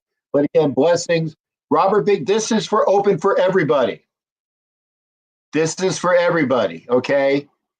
I will talk sports with whoever. I met Robert on an airline flight, and we've been buddies. And by the way, his aunt makes the best chocolate chip cookies I've ever eaten. Okay, so that's one thing that I definitely want to say. Sir Rocker. Okay, sure, Sir Rocker. The link is right here because the Vikings are 3-0. Vikings. Hey, just so that you know, Sir The Vikings Rocker, are 3-0. I play fantasy football, and I got both Aaron Jones and Justin Jefferson on my team. So thank you for another win. That was great. Yeah, hopefully it came. Yeah, hopefully hopefully you got it, Sir Rocker. Yeah. Yeah. So Jack and Canada, 2-hour on Wild Wild West. Yeah, hey, I won't be on Wild Wild West because tomorrow, NFL Nation Live, I will be on at 6:00 Eastern, 6:00 Eastern, 3:00 Pacific, NFL Nation Live. So again, make sure you're watching that. Cap, can I make this announcement? I may, if you're all right with it, at 9:30 tomorrow night, Pacific time, but obviously you're already sleeping because it's like past midnight Eastern time on the Captain Jack Rackham channel. We might have a show with Papa Rundown and Big Daddy Jose Delgado to talk Raiders and boxing. So it might be a full slate tomorrow night or tomorrow from 3 p.m. all the way through on the Captain Jack Rackham channel, guys. Well, hey, I'm not gonna say anybody can. There's content, and with you and Big Daddy talking boxing and Raiders, that's great as well. But again, everybody can come in. I put the link up. So if you want to come in, please do. Yeah, Rocker. Yeah, I was gonna say 3-0 Vikings. Oh, by the way, did you see the AI press conference? And I say AI, it's the AI press conference with Kirk Cousins bitching about the officiating against the Chiefs. It was hilarious. It was a Kirk Cousins after game press conference with voiceovers that was, I guess, close to or however they do it, but it's his voice talking about, well, of course, if my name isn't Pat Mahomes, and if you saw them mug our what do you call it? If you saw them kicking or interfering with our guy, you knew that the referees, it's hard to play. And I've said this just like a Raider fan. It's hard to be a Raider fan when you're playing the officials and a team in front of you. That's it. Hey, thanks, Raider man. Yeah, hey, I can talk that. Go Phillies. But they got their ass kicked tonight. I stopped watching at 10-2. Doesn't matter, though.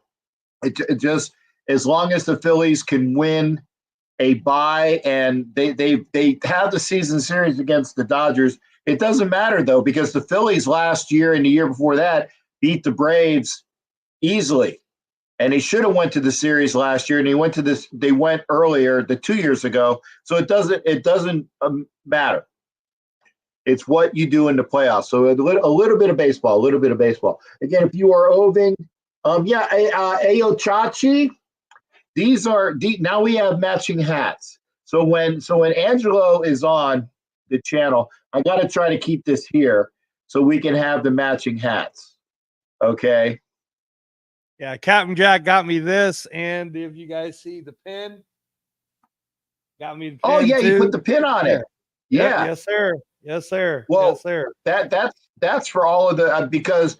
And by the way, if you have not been to China Mama, in Vegas, you got to go there.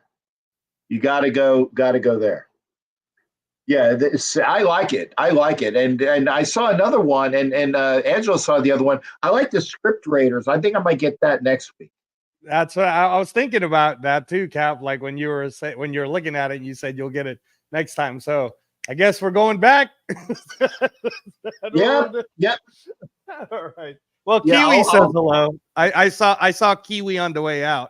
Of the game, because I stayed all the way through. I know you left early, Cap, but I was there all the way till they were kicking me out. So yeah, no, I left. And you didn't talk about this, so Jack Kenna was bringing it up. AP put JPJ at right guard versus left guard, head scratcher. So first off, Jack Kenna, I was actually there. I also saw JPJ do center. He snapped the ball to Aiden O'Connell throughout the sideline, so I kept watching it. I filmed a couple of things, took some pictures of it, and I got to tell you, Cap, JPJ, man, he looks really good, and I know we got to stick with what we got, but the future to me looks pretty bright, and it's just a question of how soon do we want to let that kid be the center? Because I get that he can play right guard, left guard, whatever, but man, he looks good. That's the problem, though. Okay, because if you put him at center, then you need another guard. If you put him at guard, you still need a center. And I think that right today, this year, okay, he would be best on this line right now at guard, because our guards are not the greatest. So he needs to be a guard on this line. But eventually he's going to move over to center. And I see Raider Man is saying that he needs to be center. Yeah, James is awful, but he can't play two positions. He can't snap the ball and be a center and a left guard, or a center and a right guard, and they can pull it. And remember, they've got to have so many people on the line of scrimmage. I'm being facetious. He's not big enough to play both positions. So he needs to be able to do something. And I think he'll be center next year, because they signed, and what a waste of money that was, signing James. Okay, and I agree with Ed Winchell. We need to get an effing guard. And also for Ao Chachi. So what are we expecting next game from the Boo Boo Browns? I'll be honest. I don't have a clue. I don't know, because I've seen the embarrassment. And at least when you go back to the first game, okay, they gave the game away to the Chargers. They gave it away. That was a shoulda, coulda, oh my God, it was really our win to get game. And then I saw last week, I was in Baltimore, and they played the game, and they never let it get out from everything, and they came back and beat the Ravens. And then they played yesterday, and they played like ass. They actually have to improve to say that they played like ass. Okay. So I don't know. And Bigler, who is a Chiefs fan, I want to see this. They're favoring the Chiefs with the. Hey, Biggs, here's a fucking clue. The Chiefs get all the calls anyway.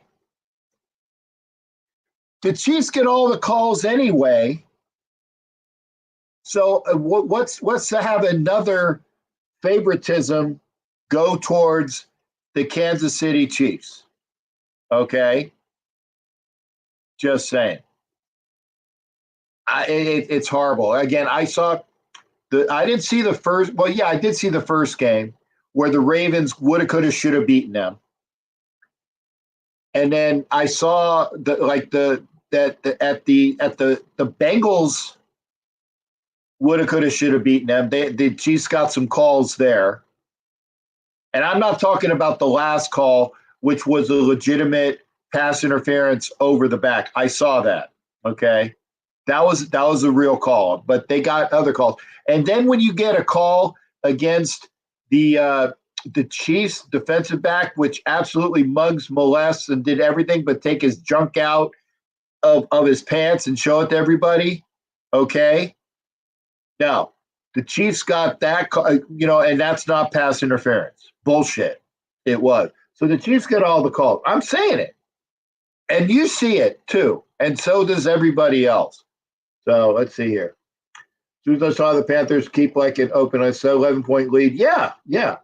And again, Chachi, I can't say what I'm gonna see next week. I don't know. And I'll be honest. I am just hoping that the Raiders win 7 games this year. That's my goal, is for the Raiders to win 7 games this year. This way I make some money in Vegas. Because if they don't win 7 games this year, then the Raiders have played for nothing, and I lose every bet that I put into Vegas. And I'm being honest, that's selfish of me, but here the thing is, I don't know. The Raiders might come out next, maybe if they play every other game well. So maybe they'll play the Browns well, but the Browns are 1-2 as well, and they're asking for a win. So, yeah, I was gonna say they're angling for the 3-peat. Oh, thank you. Thank you, at least Robert Bigler. And Robert is cool in the fact that he is actually somewhat unbiased. He's a good fan that knows when they're getting some good shit. Anyway, but I didn't see all of the game, Rob. So there's the one that you're talking about. I don't know, but trust me, the Chiefs get more than their fair share of calls. The Chiefs get more than their fair share of calls. So if you're going to bitch about, well, they shouldn't have had this and that, if you look at it unbiased, you will see that the Chiefs get 2-1 to 3-1 calls their way in favor. I'm just saying. Anyway, thank you for that. Get that money. Yeah, I know, Chachi. I was gonna say, give me 7 wins. That's all I want out of this year. And by the way, folks, I've already done the draft board for next year. And no, they don't need a quarterback in the first round. They can get a good quarterback in the second round and after. Why? Because I don't see, as of right now, and I might be wrong, I don't see a monumental quarterback in this draft. I don't. If you want to wait a year, Arch Manning might be that 2 drafts later, unless he declares. And then you're banking on his potential after not really seeing a lot of him in college. Now, the kid that he's behind, what's his name, at Texas, is a decent quarterback. I don't want to hear shit about Shedeur Sanders. He doesn't excite me. Okay. Cam Ward, I think will be a better quarter. I think Cam Ward will be a better quarterback than Shedeur Sanders. Okay. And yeah, I agree with Ed Winchell. We need a quarterback in any round. Yeah, the best player available, if there's a quarterback that's out there that's good, that'd be a good thing. I don't want Shedeur Sanders in the first round. I don't want Shedeur Sanders. But like I said, if Cam Ward is there, I'd take Cam Ward. Ewers, thank you there, Chachi. If you're banking on Arch Manning and Clinton Ewers is there, okay, yeah, I'd take a flyer on Clinton Ewers. Yeah, because he's at least shown. And again, it's this thing, and I already said it before to all the people that were there. There are plenty of people that played quarterback and were Heisman Trophy winners or were winners, period, in college that have flamed out and were busts in the NFL. Okay? Sam Bradford is a multimillionaire. A multimillionaire for getting the right contracts at the right time. He's a multimillionaire. I know Manning ain't coming out next year, and I get it, because Clinton Ewers will. But Clinton Ewers and Cam Ward from what I've seen so far, are the best quarterbacks in college. So if the Raiders get a chance to draft one, I would. I wouldn't put a lot of stock in Jador Sanders. Angelo, are you there? No, Angelo's not sleeping. Yeah. No, I'm not. I'm not. Ed Mitchell said you're sleeping. Anna Diaz had asked if I'd gone to the game, so I guess she didn't hear the beginning when we were talking to Sanja about it. So I was just messaging her that I was at the game. So I just messaged you, Anna Diaz, just so that you know on Facebook. Yeah, I like Carson Beck. I apologize. I like Carson Beck. I think that Carson Beck will be a really good quarterback. Jalen Milroe, to me, and I don't know what his physical traits are in comparison to Bryce Young, but to me, it's like a Bryce Young 2.0. He can run, he can pass, but I don't know. Somebody can tell me what his physical traits are. I don't know if he's big enough. Can I just throw this one out at you though? Because sure. I mean, again, and maybe it's because I'm an Aiden O'Connell guy, but we see Sam Darnold, who is younger than Joe Burrow, I think, or he's pretty young. Like Sam Darnold isn't even that old, but he's doing well now because he got time to learn and develop, right? And then Jared Goff is another story of give him time to learn and develop, put him in the right system, and then you just saw the Red Rifle smack us. And I think whoever's in the chat that believes that they're not going to win a lot, I think you guys are wrong. I think Carolina in the next 5 games will win at least 3. They're going to beat the Broncos for sure. They're going to beat the Broncos. And then you might be surprised next week that, Cincinnati might be on a slide. They're 0-3 now. They could easily become 0-4 next week. So against Carolina. So I don't know. But when you're talking about the draft for next year, remember how I kept saying I wanted Fuaga? And just for the record, Cap, Fuaga is doing amazing in New Orleans Saints right now. He's the reason why Derek Carr's getting a chance to throw. If you watch all of his left tackle, he's a left tackle. He was a right tackle in college. He's playing left tackle right now, giving tons of touchdowns to Kamara, giving lots of time to Derek Carr. And again, I'm not saying I don't like Brock Bowers. So chat, don't attack me. Of course I like Brock Bowers. I'm not saying that. I am, though, however, saying that I kept telling everybody we needed O-line. That's what we need. So why not just stick to that plan, Cap? Wait a second. We picked up O-line in the last draft.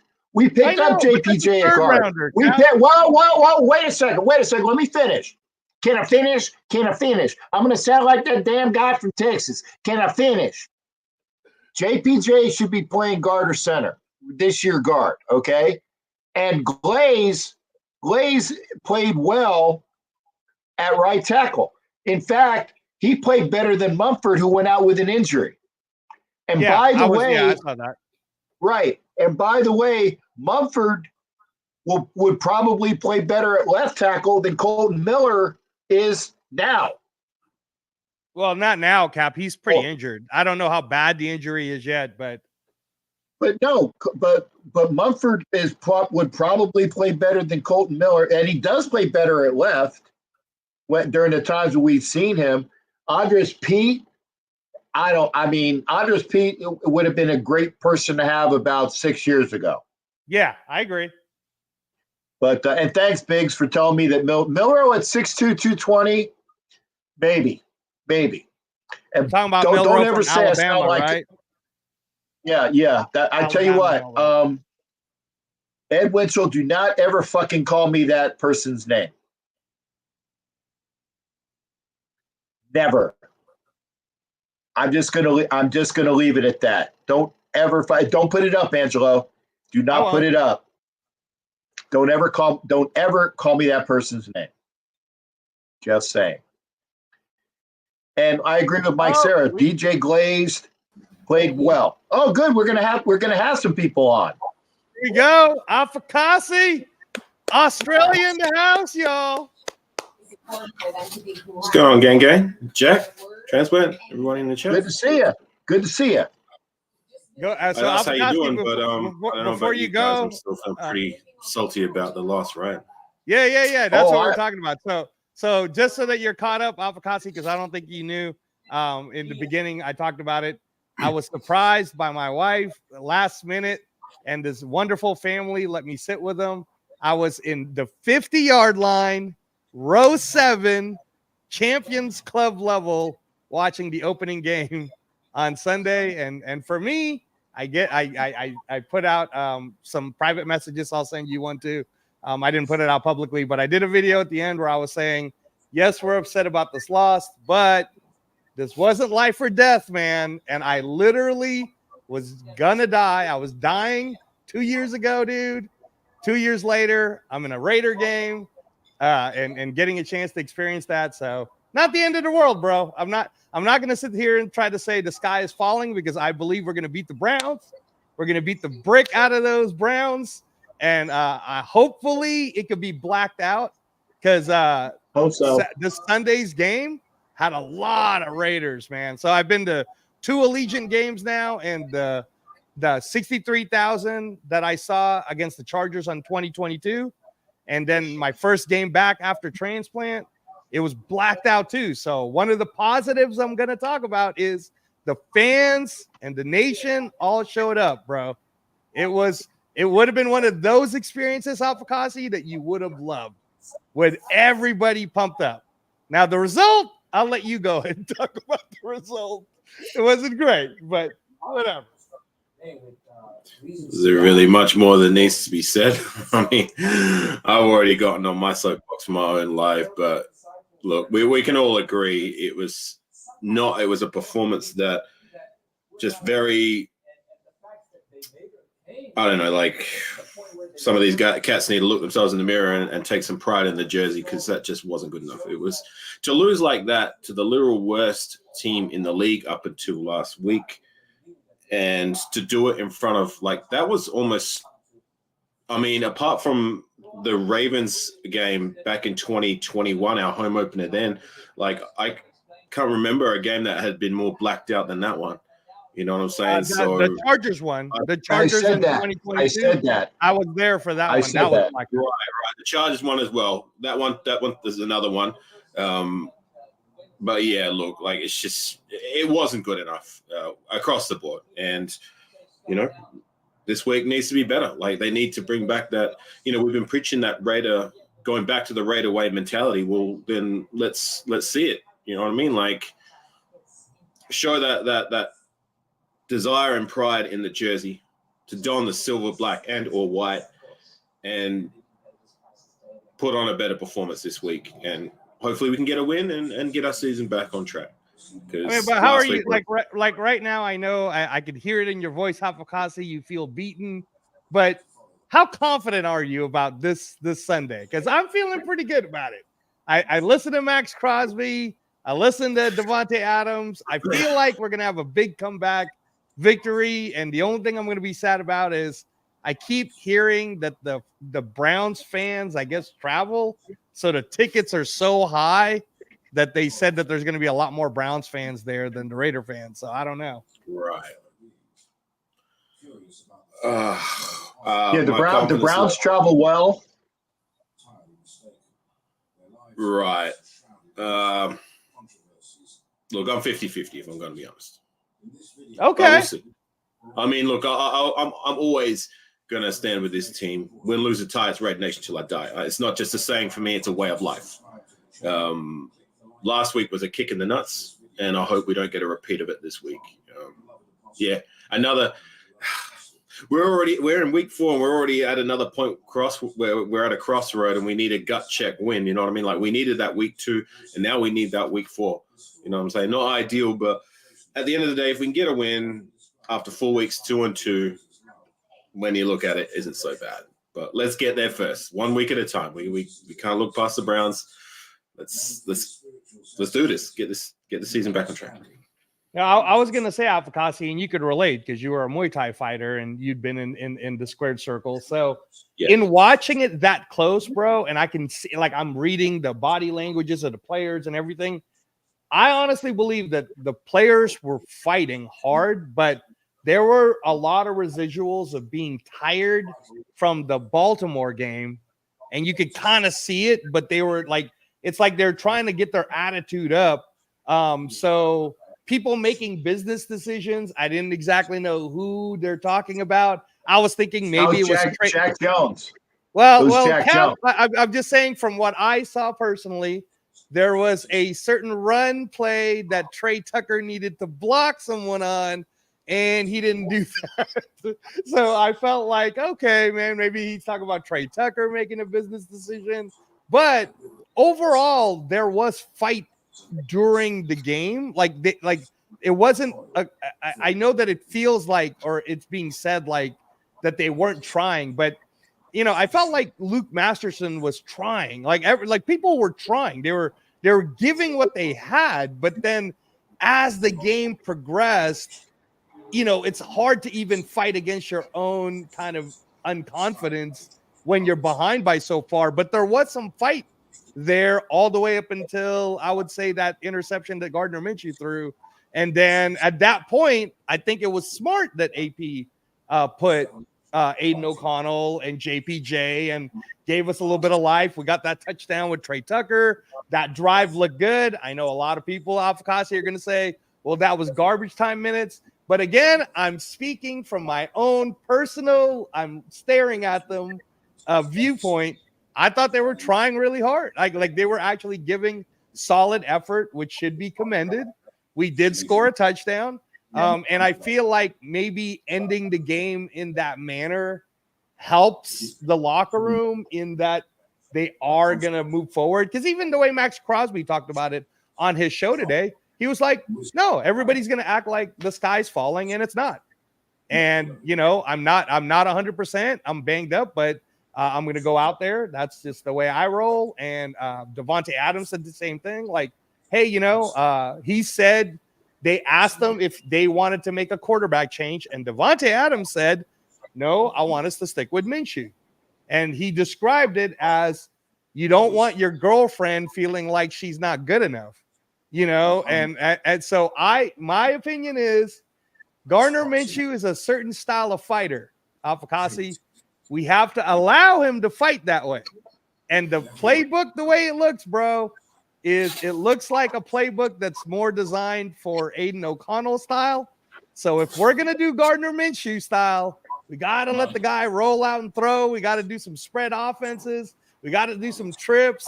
We gotta let him. Remember that movie, the other guys, Captain Jack with Will Ferrell and Mark Wahlberg, where they kept saying, you gotta let Gardner Minshew be a peacock, man. You gotta let him fly. Let Guard Dog fly, Alfakasi. But that's my take on it. So that's why I believe we're gonna do that, and we're gonna beat the Browns, and we're gonna win by a lot. But go ahead.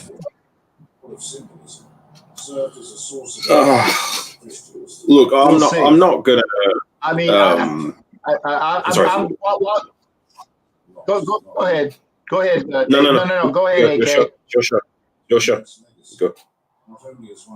No, well, I'm going to say, and I'm going to try to keep it short. Then I want you to come in right after it. Okay. I still don't know what this team has with intestinal fortitude. I'm not saying that they give up, but I still want to see that, I want to see like what they played like last week. I want to see them get inspired and come back from 10 points down twice, because they look like when they were down 14 at half and they didn't do anything in the second half, the second half first series, it was like they knew that this was an insurmountable lead. And I don't want to see that. I want to see that. But I don't know. And again, I still think that the offensive line needs to go from zone blocking to power blocking. We need to get Glaze in there and JPJ in there, and then we still need another body. Okay, and that's it. So we'll see what we got. But again, I don't know if I don't know what we got. AK, go ahead, brother.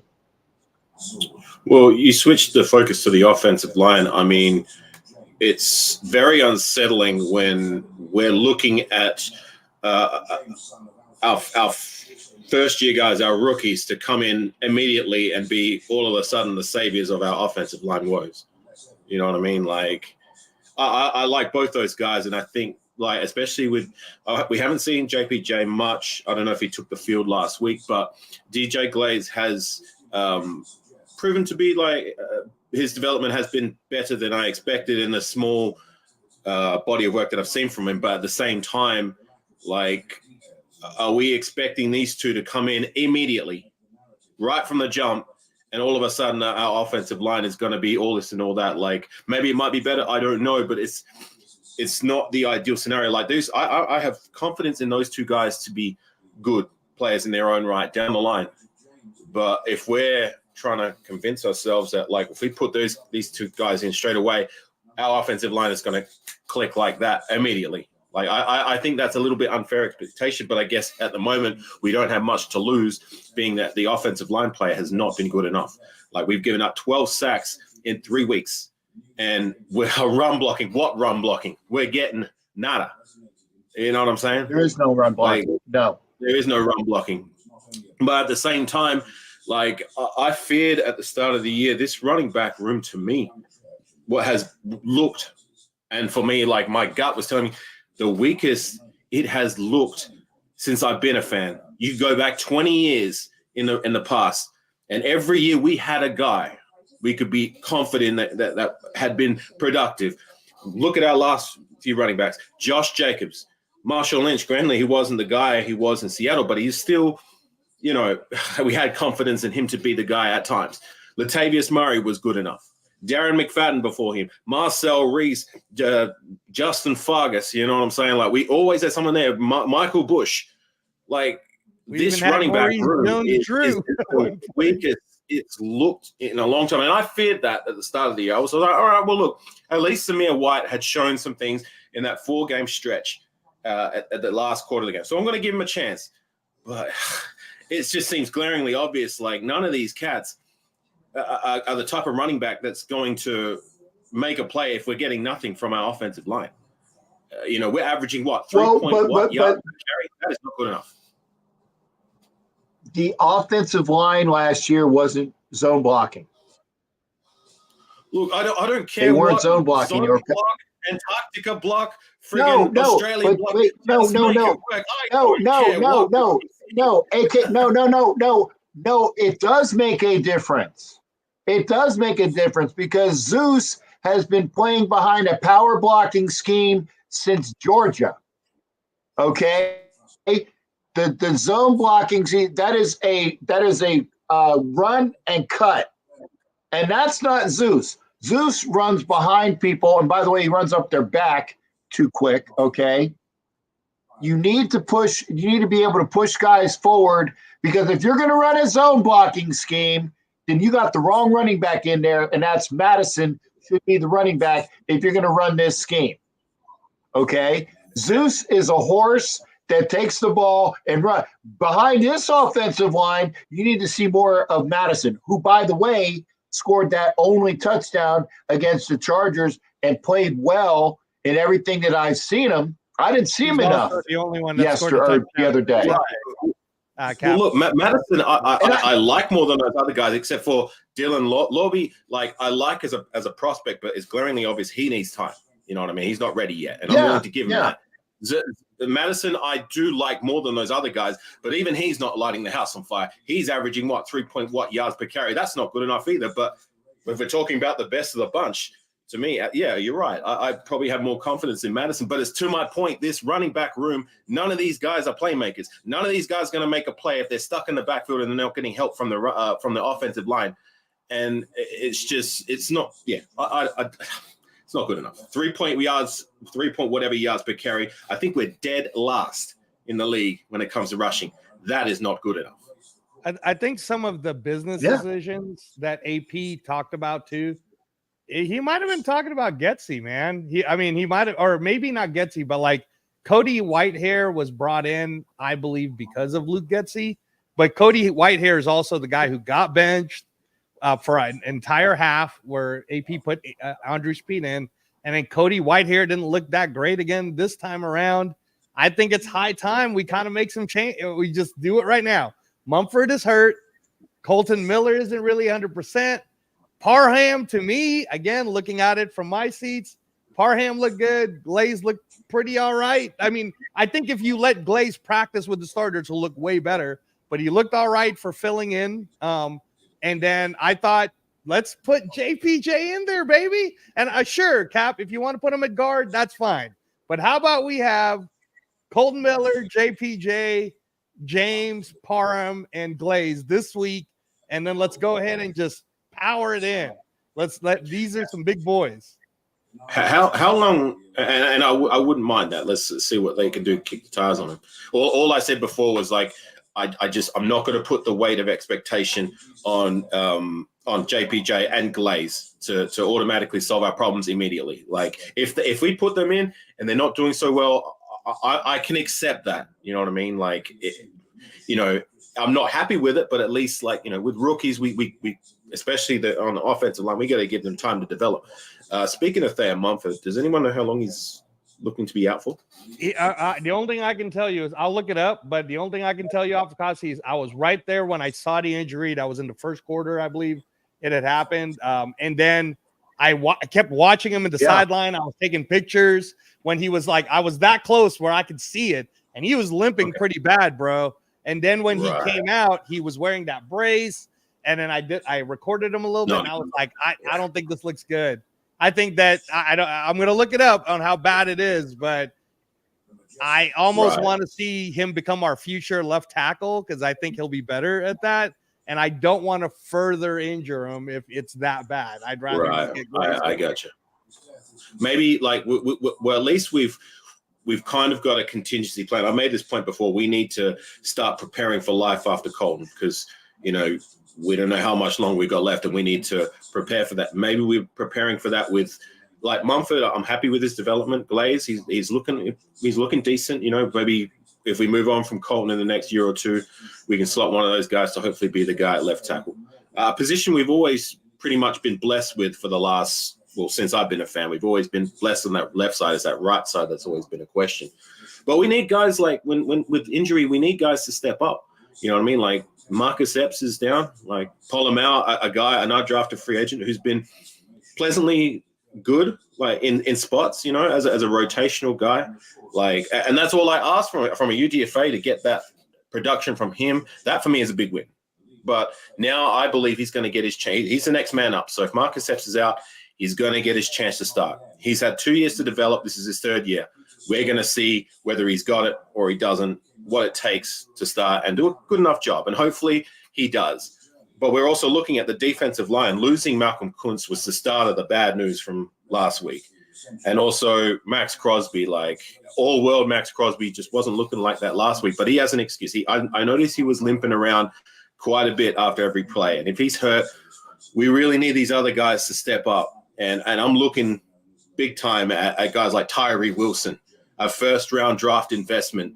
We really need him to start proving he's an asset because so far we haven't. He's not. It's not been good enough. I don't care what anyone says, however you want to cook it or cut it, to get the production we've gotten so far out of a 7th pick overall is just not good enough.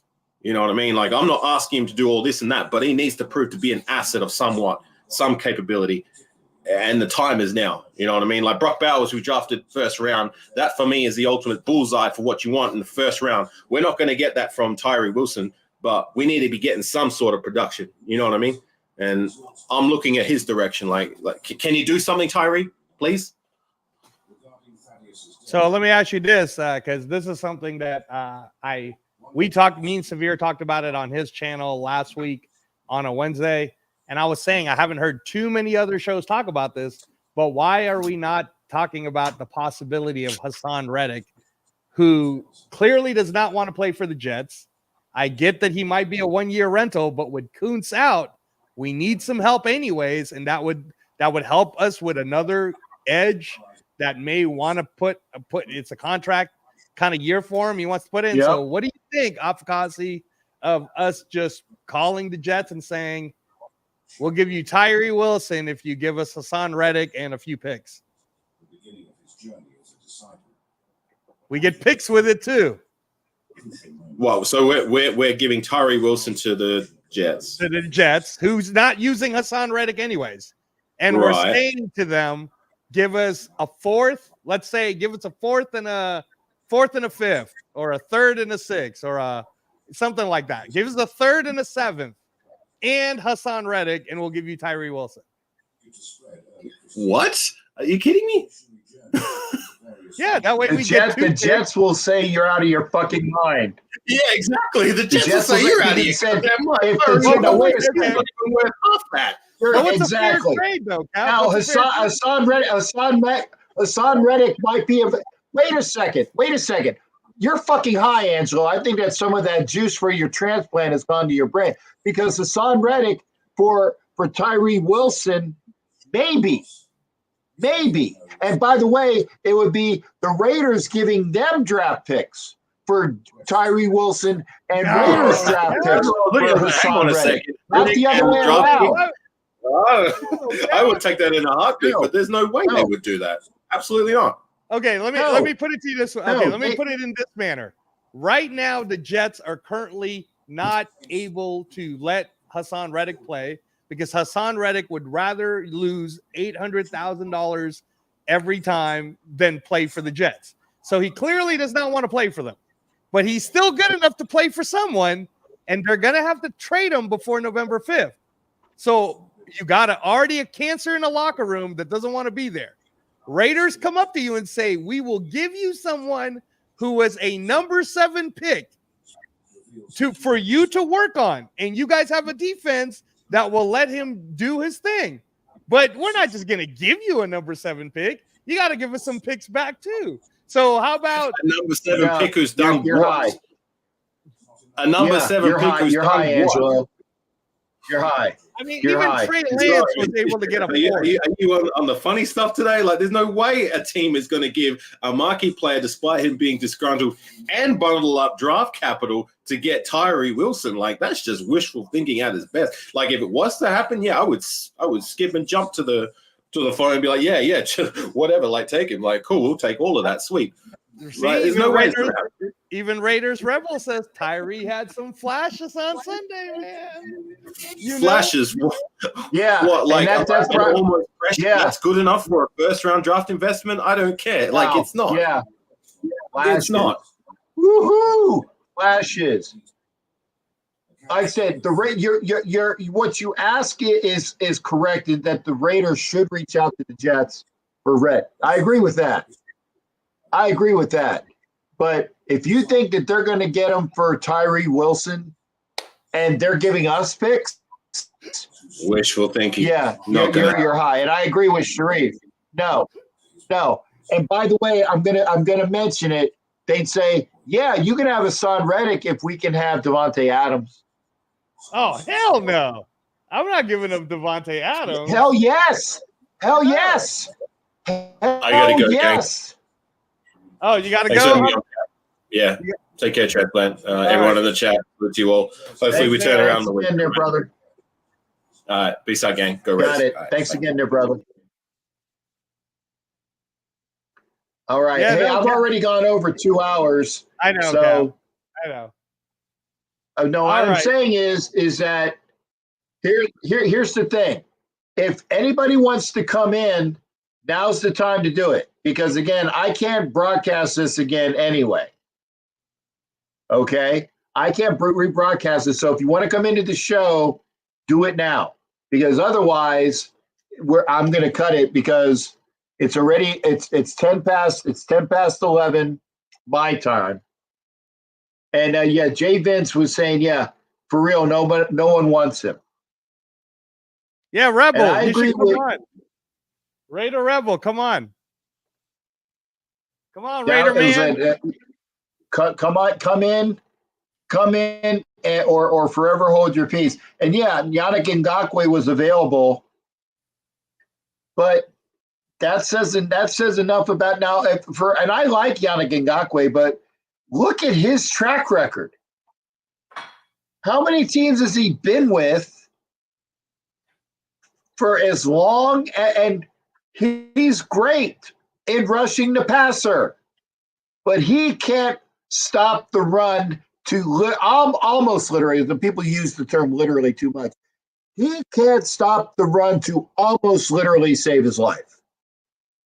He can rush the passer, but you want him to set the edge, ain't happening. And in Graham's defense, you got to be able to set the friggin' edge. And that's why, yeah, I get it, Sharif. Neither can Tyree. Duh. That's why Tyree needs to come in more at defensive tackle. And I don't know if he's better than Wilson at setting the edge. I don't think either one of them really can. And I'm the bit, and you guys know this. I've been the one that gave Tyree Wilson the benefit of the doubt again and again and again. But now I'm asking, you need to put up or shut up. Well, Cap, it looks like I'm reading it now. It says it looks like Mumford has both a knee and ankle injuries. So again, I don't even know if he'll play, but I feel like the way for us to go so that we win this Sunday, give everybody a happy win for the weekend is we go JPJ and let Glaze some donuts at right tackle on Sunday, and let's just run power and gap, or let's do spread offense. I still think that fourth quarter of the Ravens, if you guys just watch that last part of the of Gardner Minshew cooking, we need to run all those plays, but for 4 quarters. If it's Minshew, if we're going to do Minshew, we should do it that way, Cap. But I don't know. Like, you're the one spending all your money, coming all the way over here, coming with your hotel. Then you're going to go into the game with your cool tickets. But Cap, man, I mean, like, don't you want to see us? I mean, I know you want to see us win, but give us a plan as to how we're going to win, Cap. I get, and Kenna, by the way, I'm still going to say this. Carter was not taken because of the crap that happened at Georgia, the off the field issues, and the regime then. And it's very important that you remember who the regime was. It was McShitnuts, as Jack Kenna, you said his name is. McShitnuts was the GM or the head coach. And by the way, his GM wanted Stroud. His GM wanted Stroud, but they didn't trade up for Stroud either, okay? And the Panthers wanted Stroud. At least other people did, but the what do you call it? The powers that be in Carolina said no, it's Bryce Young. That was a mistake too. Stroud, but if the Raiders had drafted Stroud, we'd still would be without a quarterback because he would not be the quarterback he is today. He would not be the quarterback he is today with our system, with McDaniels' system, with McShitnuts' system. Wouldn't happen. Oh, here we So go. I will go say, ahead. Wait, no, wait a fucking second. I'm not fucking finished yet, motherfucker. I'll let Black Thanos knows that when I give him his mic check, I'm ready to go. Okay. So anyway, Carter, and thank you for saying that. Carter was ejected. That it was because of those issues. Okay. It was because of those issues. And Tyree, I was happy about the Tyree Wilson pick. I was. It's the injuries, but the fact is that he has not come back and showed that he is that guy. That guy. I know I busted your balls, but now I'm going to use your own fucking words. Make shit nuts. And by the way, he was still our coach, and that is why I said, while he is still our coach, motherfucker's not our coach anymore. I call him McFired. He is McShitnuts. And I call him McFired now. Can we address this one, Cap? So Raider Man 81. I actually think Wilkins has been doing the job that he was paid to do. He has all year. Yes. It's just, can Wilkins get some help? He was paid to do a certain job, and it wasn't to get sacks. It was to defer blocks so that Max Crosby can go get sacks, which he has done. Right. He's done it in the first game, Right. the second game, and we just got clobbered by a very expensive Panthers O-line. I don't know why people aren't talking about the fact that they literally, I'll look up the figures, but guys, they paid millions of dollars for the Panthers O-line. So last week on Captain Jack's channel, both me and Captain Jack said, now that Andy Dalton's in, I don't know, man. I'm a little nervous. It's kind of a trap game. And sure enough, look what happened. And we couldn't get past it. Part of it is because Max Crosby wasn't 100%. A lot of it is because we don't have Malcolm Kuntz, but a good amount of it is the Panthers O-line doesn't suck.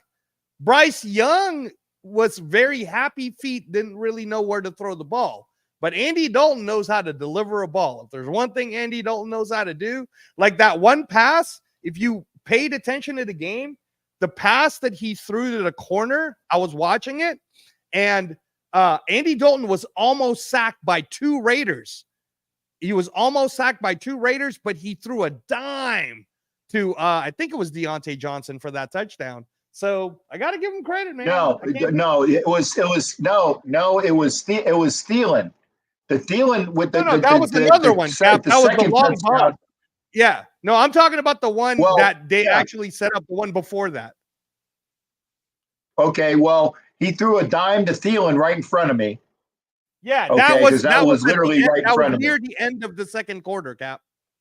Yeah, well, I didn't hear about what time thing you were saying, but again, now, and by the way, Thanos, thanks for coming back. I was just saying, don't fucking cut me off, damn it, Angelo. I have to fight for words here as well. But now we do have Black Thanos. Oh shit.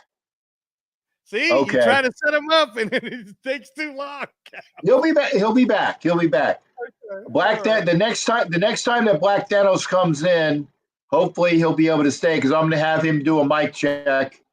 But Ed, wait a second. Ed, the worst team in football is Denver. Wait a second.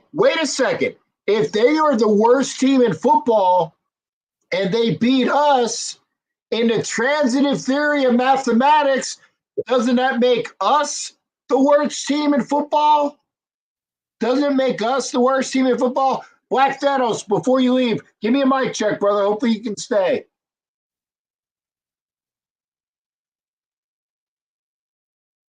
Mic check.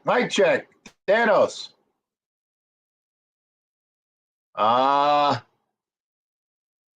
Yeah, I guess it's...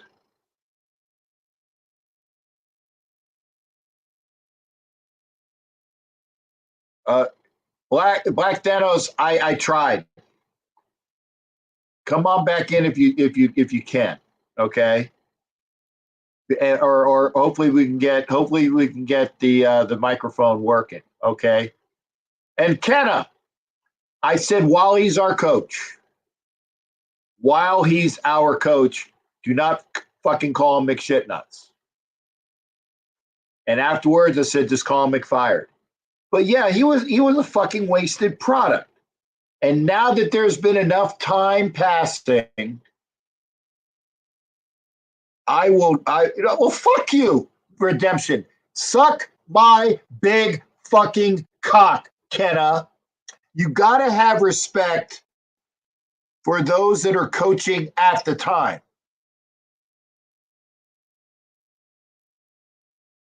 Okay? And I like you, Jack, but fuck you. Hopefully we can get Thanos to stay. Thanos, mic check. You here, brother? Mic check. There we go. How you doing? I'm brother? underground. You got the con. Yeah, I understood. Go ahead and pop off while you have time. Okay, thank you, Cap. Shout out to the ladies you had on, the Carolinas, the Pantherettes, if you will. Yeah, Cap, it's some rough seas ahead, no pun intended. One thing I've noticed, I don't know if this is a coincidence or just a bad omen, but when back in 2012, the Chargers was 5th against the run. The next year, Mr. Telesco took over for AJ Wilson, I think it was. And for the next 3 years straight, they was at the bottom in rush defense. You may say, well, he's not the DC, but he provides the personnel. With that said, Bilal Nichols, a season ago, run defense rating was 77.8. The $84 million man, Christian Wilkins, rating was 80.8. We're talking about a difference of 8 points. Now, you say, well, Wilkins had 9 sacks in a contract year, whereas prior to that, he averaged maybe 2 to 3 sacks. And he also was in a division where the Jets didn't have Aaron Rodgers, where the Patriots had a damn UPS delivery boy masquerading as quarterback, et cetera, et cetera. But it seemed like Bilal had an understanding of Graham's philosophy, and Bilal came from a defensive institution like the Chicago Bears, because nobody thinks of defense when they think of the Miami Dolphins at no time in history. Let's just be honest. And throughout Telesco's entire tenure with the Chargers, with the exception of about 2 years, they struggled mightily. I mean, I'm talking bottom 5 and bottom 6 against the run. This might be irrelevant. It might be coincidental. But just a year ago, when AP took over as the coach, we saw how we were playing against the run. Now a few pieces are no longer here. And yes, we suffered some injuries, but this is disgraceful. And speaking of run, Cap, on the other side of the ball, Zamir was only one of 2 running backs this weekend who did not face any sack box defenses. 0. By contrast, Mr. Jacobs a year ago faced the most because teams was daring Jimmy Garoppolo to throw.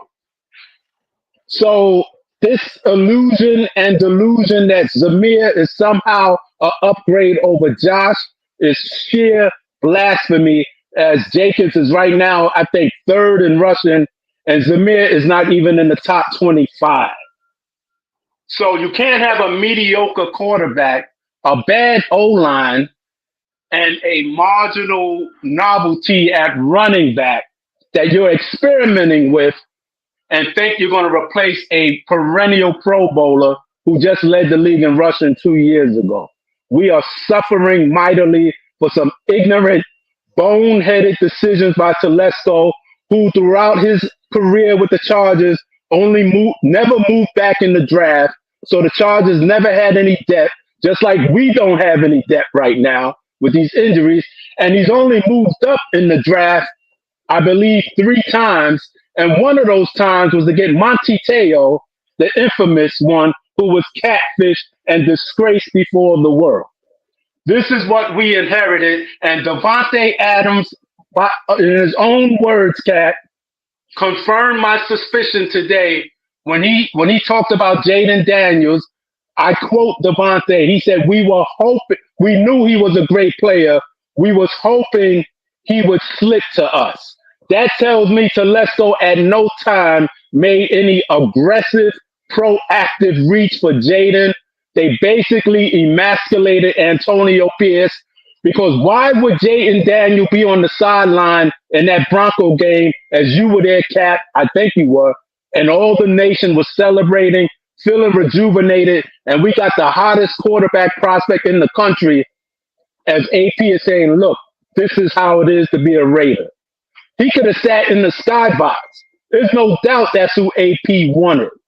But Telesco shot that down according to what some people are saying now, and according to what Devontae said. There was no way in the world Jaden was going to fall to us. So he was content just to get the best player available, put out Trailer Park Jesus, Minshew, and think that was a formula to set AP up for success. AP being the same man that caused Telesco to lose his job after 11 years. Oh man, what a wicked time we in. There is mutiny on this shit, Cap. I am telling you, there is mutiny on this shit, and it's gonna get worse. Okay. A lot to take in there, and I'm going to see if I can get it one by one. Brother, I love you, but you can't have everything and your cake and the hooker to give you a blowjob and the prime rib at the same time. Can't do it. Can't do it. Okay. And again, it was all those things together. And if you say you can have the cake and the hooker who gives you the blowjob and the prime rib, then you and I are going to go out and find it. Okay. And yeah, maybe in Vegas you can, but maybe not with the Vegas Raiders. Okay. And yes, I knew you were going to come back with that, but I took it out of your mouth. Okay. Here's the point. Josh Jacobs left because Green Bay offered him a contract that was more than what the Raiders were going to give him. Now, I will say that I appreciated the fact that Josh Jacobs didn't go to the Chiefs, who offered him a better contract. That, to me, was awesome as hell because he didn't want to play for the Chiefs, and he took a really good contract with the Packers, and that's great. But Josh Jacobs in Green Bay is in a line situation that works for him, and Zeus White, if he was running behind a fucking power blocking scheme, would be a lot better. The problem is that the scheme isn't efficient for that, and we have offensive line issues. Now, the other thing, and I might not be taking them all at the once as well. Here's the thing. Everybody's bitching about Luke Getsy, and I kind of agree with that as well. They had the opportunity to get Cliff Kingsbury, and he was the guy. But we told him, by the way, if you think we're going to go up and get Caleb Williams or Jaden Daniels, no, we're not doing it. So Cliff Kingsbury said, okay, I'm going to take my football and go home. Fine, fuck you. I'm not going to be your OC. So that took that out of the equation. It was Kelly and a couple other people that were possibilities, and Luke Getsy was the person that was available. There were plenty of other people, but he was the guy that was available. And could we have gotten a better OC? Probably. But the important thing is that we need an offensive line that can fucking run power block instead of zone blocking. And until they do that, we're going to have the same shit that we see. This is the wrong offensive line with the wrong running back in there doing it. Okay? So and here's the other thing. If Jacobs was behind this offensive line, it would still suck, and Jacobs would be having pitiful yards. Maybe a lot better. He wouldn't look this bad. He would not look this. Okay, he would not look as bad. Right. It's not like he had the cowboy line of '93 throughout his entire career here. He's one of the best at breaking tackles. He don't go down at the first hit. You know, when he's healthy, he is a problem. He brings it. So, but Zamir is like Stevie Wonder. He has no vision. So no matter what line you could bring back Gene Upshaw from the grave, and it wouldn't make a difference because he has no vision. And speaking of Cliff, that's a great point you bring up, Capt.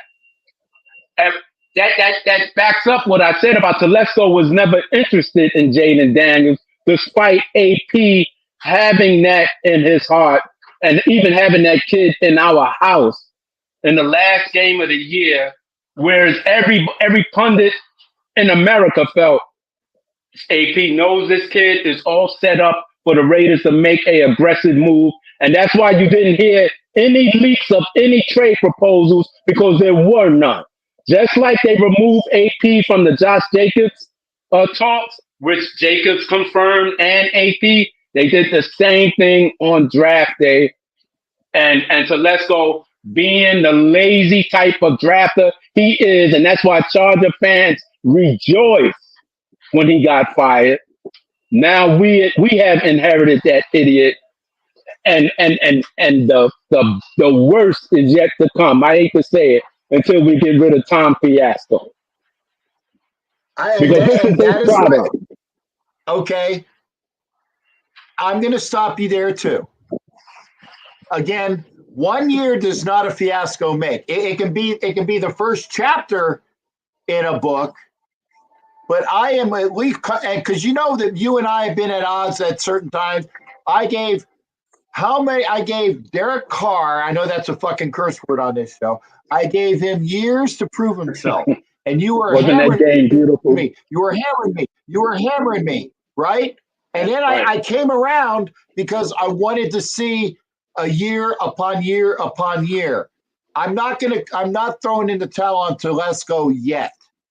But I mean, and if you're right, you could say, I told you so the very first fucking time. And that's great. And I'll give you credit for that. But I'm not throwing the towel in on Telesco yet, based upon the fact that at least he has the general manager experience that nobody else wanted to come here for. Now, I don't remember if there was any other GMs available. I would have given it to Champ, to be honest. But that's not me.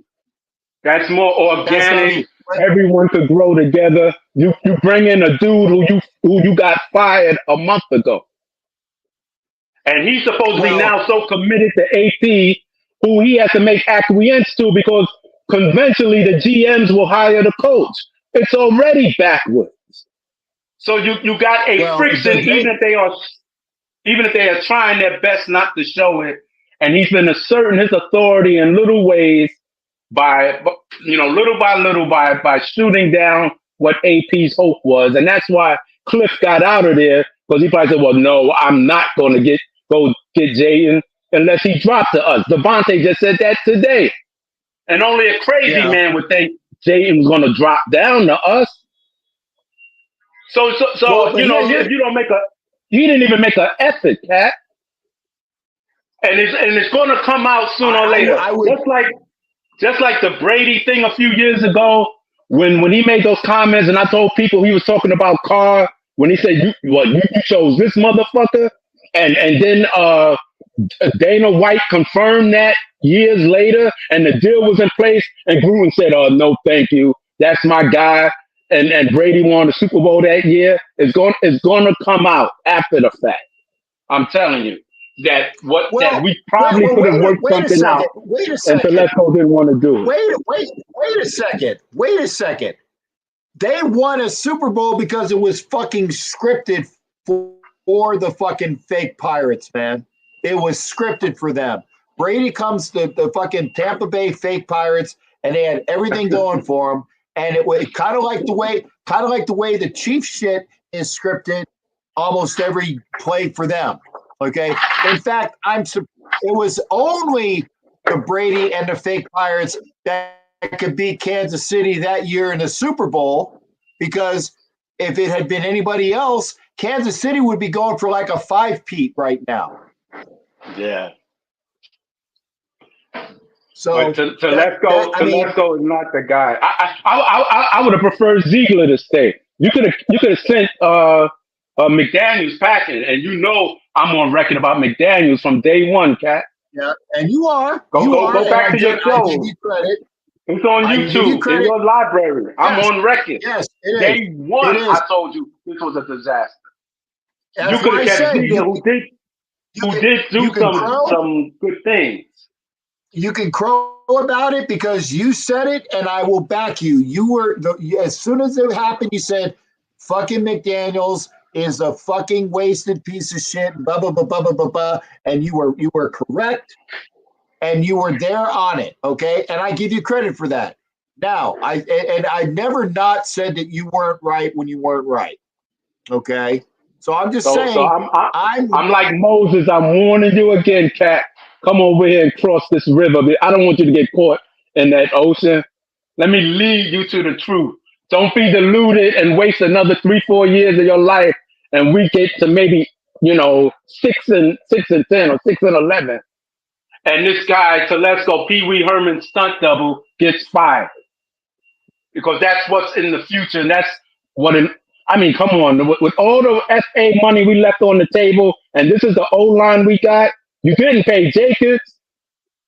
So what was your excuse? You didn't get the best QB that was available on the market. There was a few that made more sense than Minshew, and you sure as hell didn't make any aggressive move in the draft. to get anyone. He did what he always do. He only moved up 3 times in the draft in 12 years with the Chargers. And one of them was to get Monty Theo. Wait a second. So I want you to tell me, because when people post shit like this, I said, I want you to tell me who was available in free agency that was, okay, we know it was Cousins. Cousins was the person, but that was way too much. Who was available on the offensive line that was available for us that we didn't get? Well, I was referring to quarterback, but however, O-line, I don't have all that data in front of me. We're talking about 32 teams. No. But you're going to say this is the best we can do? That's what I'm Come saying, on, though. Cap. If you're going to say X, wait a second. I'm giving you time to go back and research it. Because like the same thing I said, I'm on the job, Cap. I'm on the ground, Cap. I'm not readily accessible to that information. I'm on the job. You know that. I know. What I'm saying is I know you, and you will research it, and you will come back and say, motherfucker, this is what I was talking about. That's why I said it to you. When you do have the time, I know you're going to come back and say, this guy. By the way, like I said, I'm on board. I would have just given Champ the wings. The problem with that is okay. The problem with that is that Champ Bailey still, or not Champ Bailey, Champ. I'm brain farting his name. Champ still needs some seasoning. Okay, he's right there. But every GM was a first-time GM at some point in time. Every coordinator's had a first day. Every GM has had a first day on the job. You know, Al Davis had a first day as GM long time ago, once upon a time. But instead of getting the same old retreads and failures, text me. Go ahead, Thanos. I just tell Ed to text me. You know, the Raiders have always been about innovation. You know, not just bringing in a tired failure like McDaniels was, like Telesco is, who we put on the unemployment line, that just feels so beta and effeminate to me. It's not Raider-like, you know, and then you're going to hope that he messes with AP's demeanor, vision, and already we are seeing cracks in the armor. The natives are restless. Body language is changing.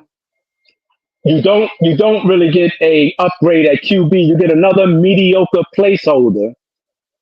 You lose your running back who didn't want to reset the market, and he was on record with that. He said, if you want to bring a better QB in here, I will gladly take a pay cut. Jacob said that a few times.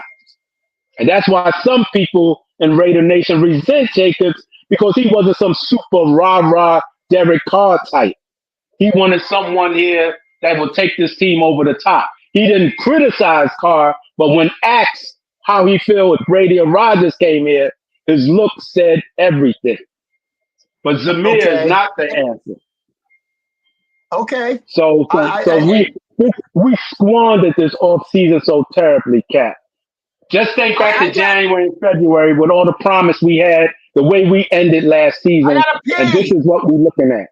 Go ahead and pee, Cap. I got him. Keep going, I gotta pee. Let Cap Thanos, pee. I gotta pee. I'll be back. Okay. Let out that I'm man sorry, my old man shit. You can keep going, Thanos. Go ahead. So yeah, bro. So Raider transplant. I think you can agree this offseason was underwhelming, to say the least. If you can place yourself and your emotions as we beat the Broncos, the last game of the year last season, and all the hype and hope and passion and renewed spirit we had, and everybody and their mama was saying, we're going to get a quarterback. We're going to get a quarterback. It didn't happen. Gardner Minshew, the guy who beat us in the last game in Oakland, okay, that must mean we're going to get some big names on the other side of the ball. Now we got zero depth. We get struck by the injury bug. Epps is gone. Kuntz is out. Max Crosby, bless his heart, he looked like a shell of himself because he's trying to play on one leg on Sunday. And this is what we stuck with. We got a tight end who feels like a project for Telesco's future quarterback. See, but he just wanted to secure him because he probably felt he's too good of a talent just to bypass. So let me get him, put him on ice, though he may not make any real difference in the win-loss department. And when we get AP out of here and I get my own coach and quarterback, Brock Bowers will be a household name in this game. And I believe that's what Telesco's thinking is. He's an agent of sabotage. He is not totally in alignment with who AP is. And the mere fact that Devontae spilled the beans and said the Raiders were hoping that Jaden would slip to them told me everything I needed to know. And looking at his track record with the Chargers, some of his crazy draft decisions, his lazy way of drafting, lacking depth, never really. He didn't even build an O-line for Phillip Rivers. He inherited a franchise quarterback and let Rivers go out beat up and broken down, a man who arguably had a Hall of Fame resume on sheer numbers until Rivers had to leave in frustration and disgrace finally. He couldn't even build an O-line around Rivers. And he was there 11 years. No division titles, no playoff wins. So what the hell is he doing here? Champ Kelly could come here with the same resume. No playoffs, no division titles, but he's new. He's organic. He's in-house. He's on board. He was a part of the rejuvenation of this team late last year. They got Jack Jones here that re-imbued the spirit and lifted the hopes of this fan base. Not some fucking foreigner and enemy looking all smug and stupid who we put on the unemployment line and he's supposed to be our savior. Mark Davis bumbled this terribly. And AP just isn't free enough to speak on. I gotta stop you, Thanos. I gotta stop you. I gotta stop you, Thanos, because I need to yell at Jack Hanna. Fuck you. I was back in 2 minutes, you motherfucking asshole. Jack Capt is gonna be back in 10. Okay. I did 2 hours, I'm good. Fuck you, 10 minutes, my fucking ass. Fuck you, Kenna. Okay. The other thing is that I'm trying to catch up on the comments, okay? So Mike Sarah's saying that Thanos is out of his mind. He's insane. Well, Mike Sarah and Thanos do not get along. Oh, okay. I know that. No, I don't have no enemies anywhere, bro. I'm just saying that. Okay, you're okay. I apologize. That is correct. Your opinions. A nation is comprised of many people, but we still stand under the same shield. I got you. I'm just saying. Okay. Your opinions. I never met the man. Let me fucking explain, motherfucker. Okay. Let me explain. Goddamn, I got to fucking shout on my own fucking show so people will fucking hear me. I love you. Shut the fuck up. Maybe you show that passion next time in the next home game. Maybe we'll win. You look at, but then again, you wasn't distracted by your guest. Wait a second. Don't ever say that I don't have passion. You know that. Well, you do too. You do. Don't ever say I don't have passion. I'm just saying I'm trying to explain to Angelo that your opinions and Mike Sarah's opinions clash most of the time. Okay? That's what I'm saying. Okay? And like I said, I have to shout on my own show just to be heard. Come on, guys. This is bad. I've been quiet this whole time, Cap. Yeah. I heard because like I can hear the volume that I have on this thing. I can hear in the other room when Kenneth said I'd be back in 10 minutes. Fuck you, Jackowitz, too. But I came right back after I pissed, okay, and said it. Now, Thanos, I'm going to ask you because this is what I want to know. Do you think that AOC 12 should start over Minshew? I think the answer is yes. It's tough because I'm actually worried for AOC behind this O line. I see him taking a much worse. The one win that we did have against the Ravens, the big day by Brock was made possible because of Minshew's feet. He is somewhat elusive and was able to find him and Adams in certain spots. That's not AOC's strong point. And not behind this O line.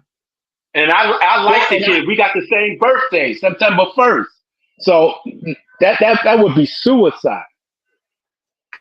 Well, in my opinion. I've often said that behind this offensive line, he's not ready yet. But eventually he needs to be the quarterback if we're not going to get if he's our only quarterback that we have this year, the O-line needs to improve, and that was by throwing JPJ in there and having Glaze in there. And I would survive with them over what we got now. Okay? Try birth by fire. Birth by fire. Throw Glaze in at right tackle. Throw JPJ in at guard or center. Move people around, okay? And if Colton Miller is playing hurt, then God forbid play Andres Pete in there if Mumford's going to be out a while. We need to get the best 5 guys out there, and God forbid we need to find them now because we need to improve the offensive line. We need to run block a hell of a lot better. And I would say that Aiden O'Connell obviously also needs to learn how to fucking be more mobile. He does need to do that, but I still think that he gives us the best chance to win this year is Aiden O'Connell. Well, you never know. If Minshew gets hit at the wrong time and the football gods want it to work out that way, we shall see. But I don't want to see the kid take a beating and running for his dear life behind that O-line or having his confidence beaten down. Though he has a lot of weapons here as far as wideouts are concerned, but it's a catch-22. So we're kind of stuck with Minshew by default, just based on the Baltimore Raven game and some of the things that he showed in glimpses. That said, okay, maybe finally we got a formula when you saw Devontae excelling. You saw Brock Bowers having a great game. You saw Jacoby, being the guy that we know that he is. So, but I wouldn't rush that kid out there just yet. Not behind this O-line. That's suicide. And lastly, Cap, I don't expect everyone to agree with me, but one thing they will never call Black Thanos is a lie. Look, it's not my fault McDaniels got fired. I just told you that he wasn't the guy. It's not my fault for 8 years I told you will never win a playoff game under the former quarterback. And then when we got there at the 9-yard line with a minute to go and 4 downs, he threw 4 incompletions, including the last pass, which was out of the end zone in triple coverage, which was intercepted. And he just reminded me again and showed me why I love him so much Sunday as he threw that interception with the game on the line in New Orleans. So let that go. If that's your reason for, I don't like that Black Thanos, let that petty shit go. Because I didn't like when Ken Stabler was wearing an Oiler uniform as a kid, and I got to pick up Inside Sports and see the snake in those baby blue colors.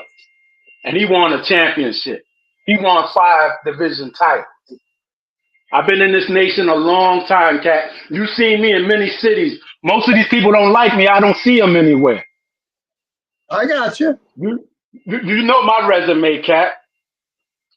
I'm not some couch. I'm not some couch coordinator or GM. I've been in the trenches for a long time. Way back to Oakland, being in the black hole with Rilla and everyone else. Section 149, row 1. That was my seat for the last game in Oakland. Row 1. So I don't need anyone's approval or permission. It takes a lot of people to comprise a nation. We can have different opinions on our approach, But the bottom line, the common denominator is wanting what's best for this shield. And the shield supersedes any individual, any player, any quarterback. That's why we don't retire numbers. It's about the shield and the mission. So if you want to be a Saints fan, please run over there and put on their colors. This is Raider business here, all day and every day. Having said that, we're almost up at 3 hours, and I want to make sure that Angelo has at least some time to get in his views. And I'm cutting it at 3, which is why I don't want to shout when I say that. Okay, so thank you for coming in. As I always do, I appreciate everybody coming in. And I'm sorry I had to shout earlier, but it's like, shit, I got to get a word in. But Thanos, take care, brother. And we'll see you another time as well. Okay. I found Angelo, it entertaining. You know what? Fuck you, Ken. No, I'm just saying I have to fucking pee. Okay, I'm sorry. When I gotta pee, I'm not gonna piss in my pants. Okay, and no, I'm gonna go pee. Right. So there it is. Yeah, would have been nice to see you on this one, Mike Sarah. That would have been cool. I was just gonna say, Cap, that I'll let Thanos go because I believe that he is speaking for the side of the frustration of so many. I mean, I was sitting at that 50-yard line seat, and again, you're so close to the players that the players can hear what you're saying.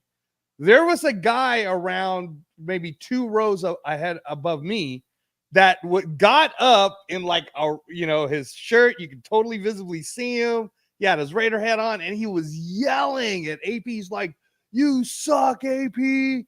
Get your shit together, AP." And like the players are looking at him. And so I get where Thanos is coming from, because he's not the only one that's feeling that way. I just choose to pick the positive narrative, Cap. I believe that, again, it's not Chicken Little. The sky is not falling. Every game we've had, I mean, I know we're overanalyzing this game right now because we got destroyed, but I honestly believe that this game, and I was there, Cap, so I saw it with my own eyes. It's kind of like when I watch a heavyweight boxing match where 2 heavyweight punchers can both punch and can both knock each other out. We're just the ones that got knocked out this time. But I do believe that we have the capabilities to have beaten the Panthers, but we went into it with a game plan that didn't have an adjustment. I think we're trying to fit a round or a square peg in a round hole in Gardner Minshew. If we keep running the offense this way, where we're going run, pass, like that's not going to work. And we just need to make a decision right now. If there's one thing AP could do, Cap, as the head coach, as the CEO, is he needs to make a decision. Which O-lines are we going with? Because we can't keep having these excuses of if you're hurt, then blah, blah, blah. It's like you're either playing or you're not. It's just like when I was in the boxing world, Cap. If you choose to get in the ring, then we don't want to hear the excuse that your hand might have been broken, or, hey, you chose to get in the ring. Either don't go in the ring or do go in the ring. Like, which one is it? So I love Max Crosby. You know that, Cap. And at times, maybe he's hurting the team in some fashion. I agree. I agree. Because I'd rather him at 100%.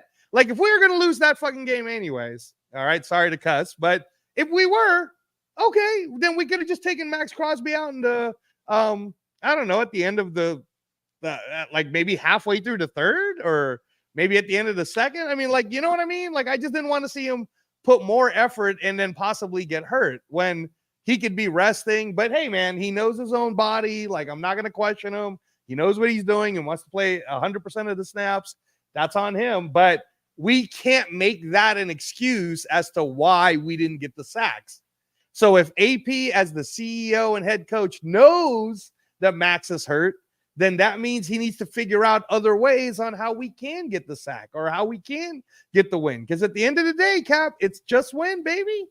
Right. And so I gave you 5. I gave you 5 minutes. So that actually technically 4 minutes and 30 seconds or whatever. Okay. Here's the thing, folks. And again, I'm cutting off at 3, so I'm only going to cut my comments down to like 3 minutes. Okay. And thanks, Beard is looking on point. Thank you there, ever evolving Natty. Yeah, I did. I let my stylist do my beard and my hair today. Yeah.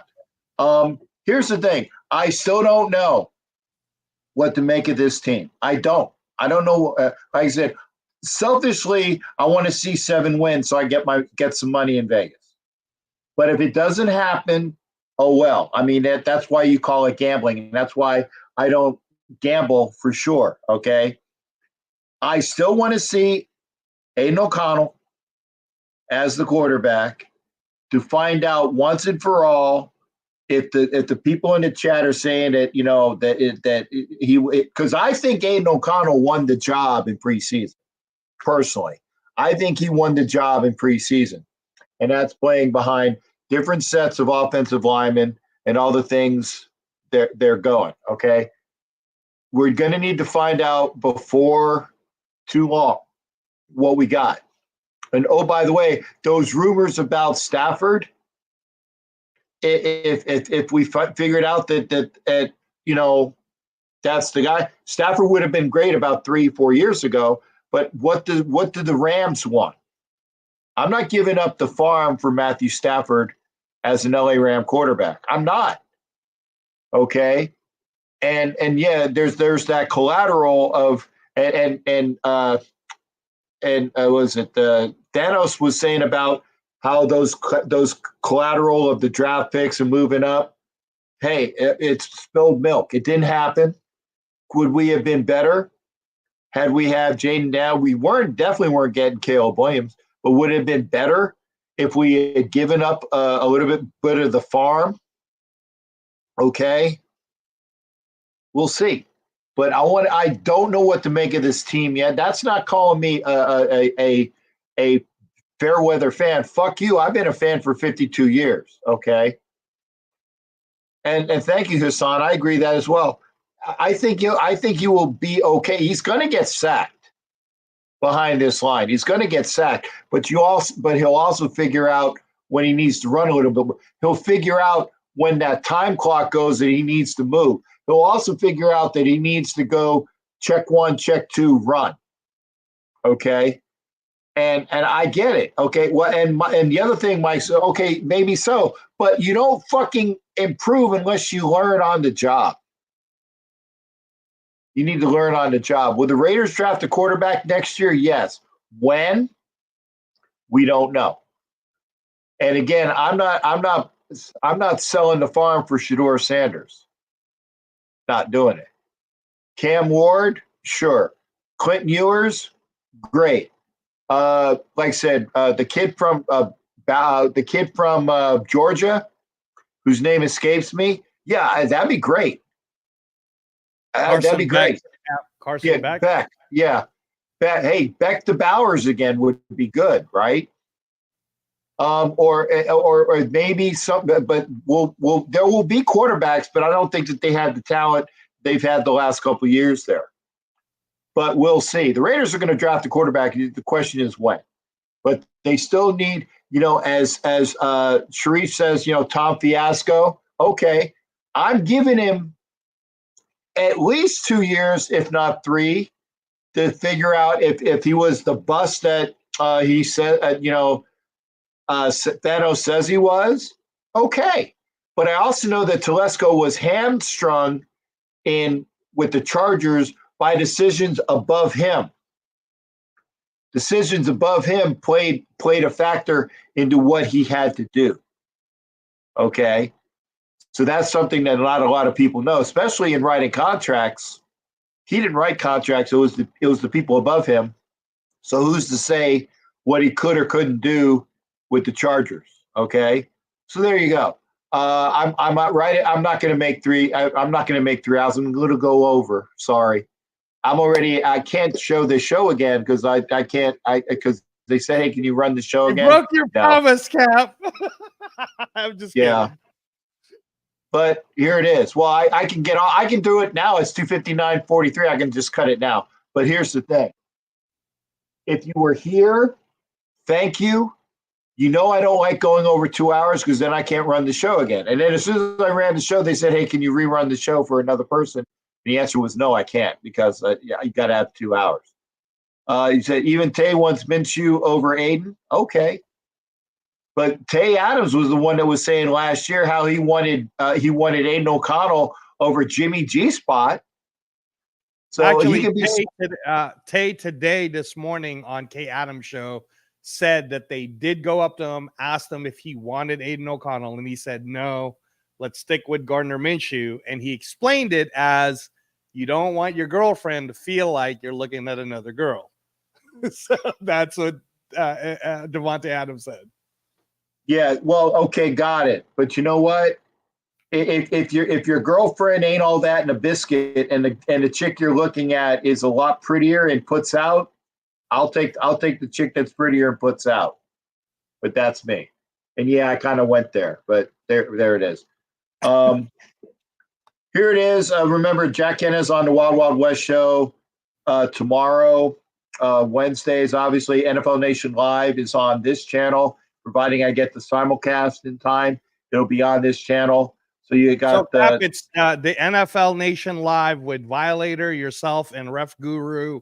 It's on Wednesday, so that's tomorrow. It's at 3 p.m. Pacific time, which is 6 p.m. Eastern time, right? Yep. And then after that, it's the Wild Wild West show at 4:30 p.m. Pacific time. Yep. Okay. 7:30 p.m. Eastern time.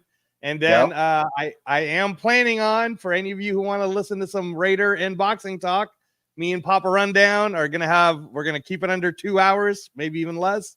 But we're gonna talk about boxing and Raiders. We'll see, Cap, because we're not gonna really let anyone else come on. But maybe Severe will come on. We'll see. But we're just gonna go Raiders, let them do the Thanos and talk about all their anger. I'll be Mr. Positive. Stick to the positive. We'll talk a little boxing. So that's going to be tomorrow night at 9:30 p.m. Pacific time. And well past my bedtime Eastern time. Yes, sir. Okay. Yes, sir. Here's the thing. By the way, hopefully I will have my flight on Friday, because there is a hurricane in the Gulf, but it looks to be at least west of us. So we're going to get a lot of rain starting tomorrow and Thursday. So hopefully it wouldn't affect my flight on Friday. But when I get in on Friday, Angelo, I might pop in again, and maybe we can do another run. I don't know. I got to get with the people that I'm going to be seeing on Friday and see what the plans are. But here it is. I will be there. I will be supporting the team. I'm only missing the Steelers game because I'm working. Otherwise, you would have been here. Otherwise, I would be there. Okay. And that's why he gets to talk this way, people, because he's actually putting his money where his mouth is. You can't just be a fair weather fan. Even I mean, again, man, I'm not in the Captain Jack level of richness, so I'm not like sporting yachts or fuck you, Captain Jack level of richness. I've been unemployed since last September and only have a part-time job every other month for 2 weeks. That's not a lot of money, but it's better than nothing. That's true. And I applaud it. It's better than zero, because 1 is better than 0. $2 is kind of like, if you got a $20 bill, put your hands up. You got a $50 bill. Hey, any of that money, I'm putting my hands up. Okay. So I will be working. That's why I'm not going to Denver. Although I don't think I fucking want to go to Denver anyway, the way most of those fans are. I'm not going to the Steelers game, and my flight is leaving right on the Saturday to come back here. Where would I go to LA? No, because I'd have to come home and then get my shit and go to LA, and it ain't happening. So I am missing those 3 games, but I will be back for other games, like starting with Kansas City after that. But we are going to go. Oh yeah, AOC would have lost the Ravens game, man. Yeah, probably. But you know what? We need to see. I don't know. We need to Cap. see. We need to see. I don't know. Yeah, and again, we can't do the hypotheticals, man. All we're doing is we're seeing what we're seeing. Gardner Minshew did lose the Chargers game. That's just a fact. Gardner Minshew was our quarterback, so he won the Ravens game. That's just a fact. And he really got blown out in the Panthers game. And again, I stuck around to watch that final 4 minutes of Aiden O'Connell and JPJ Beauty. And I gotta say, I liked it, Cap. I mean, I'm not gonna lie about it. I liked it. I understand it was garbage time, but I kind of saw a possible future. And again, given the fact that there's only one CJ Stroud and one Jaden Daniels so far looking good, everyone else needs to develop. Darnold needed time to develop. Dalton, same thing. He's in the same boat. I feel like even Zach Wilson, did you hear this, Cap? They are talking about Zach Wilson going to Miami with Mike McDaniel. And honestly, I mean, it's not like Zach Wilson can't roll out and run, and he can sling the ball. And if you already have Tyreek Hill and Jalen Waddle, maybe he looks better than what I mean. I don't know. Sometimes it's a system thing, guys. Well, like I said, they need somebody in Miami because Miami fans were giving me shit about the way we looked, and then fucking Tua gets banged up, and I'm like, and being the nice person I am, I didn't fucking throw it in their fucking face. Okay, I would have, but I'm better than that. But fuck Miami and fuck their team. Okay, here's the thing. They need a quarterback too. We need a quarterback if we don't figure out who our quarterback is. Gardner Minshew is our quarterback right now. Aiden O'Connell is possibly our quarterback in the future. We'll see. The Raiders are drafting a quarterback next year. It just depends upon when. But we need some more help on the offensive line. That's a given. So we need that free agent offensive lineman. We don't need to re-sign James to a contract that he didn't deserve. I said it. He got signed to a contract he didn't deserve. JPJ, I'm right there with you. Yeah, I agree. So, but we'll see what we got. But anyway, guys, I appreciate y'all being with me. For those folks that are over there on Instagram, because I know that I'm pointing this way. I'm looking this way because my Instagram screen is this way. Thank you for being there on Instagram. Thank you for being there on YouTube and all the other channels. I know that the one gals that came in, obviously, Sonia, aka Pink Fanfur, that started off the show. They left their channels up so you guys can come in anytime and talk sports with us. They were great. Pink, yeah.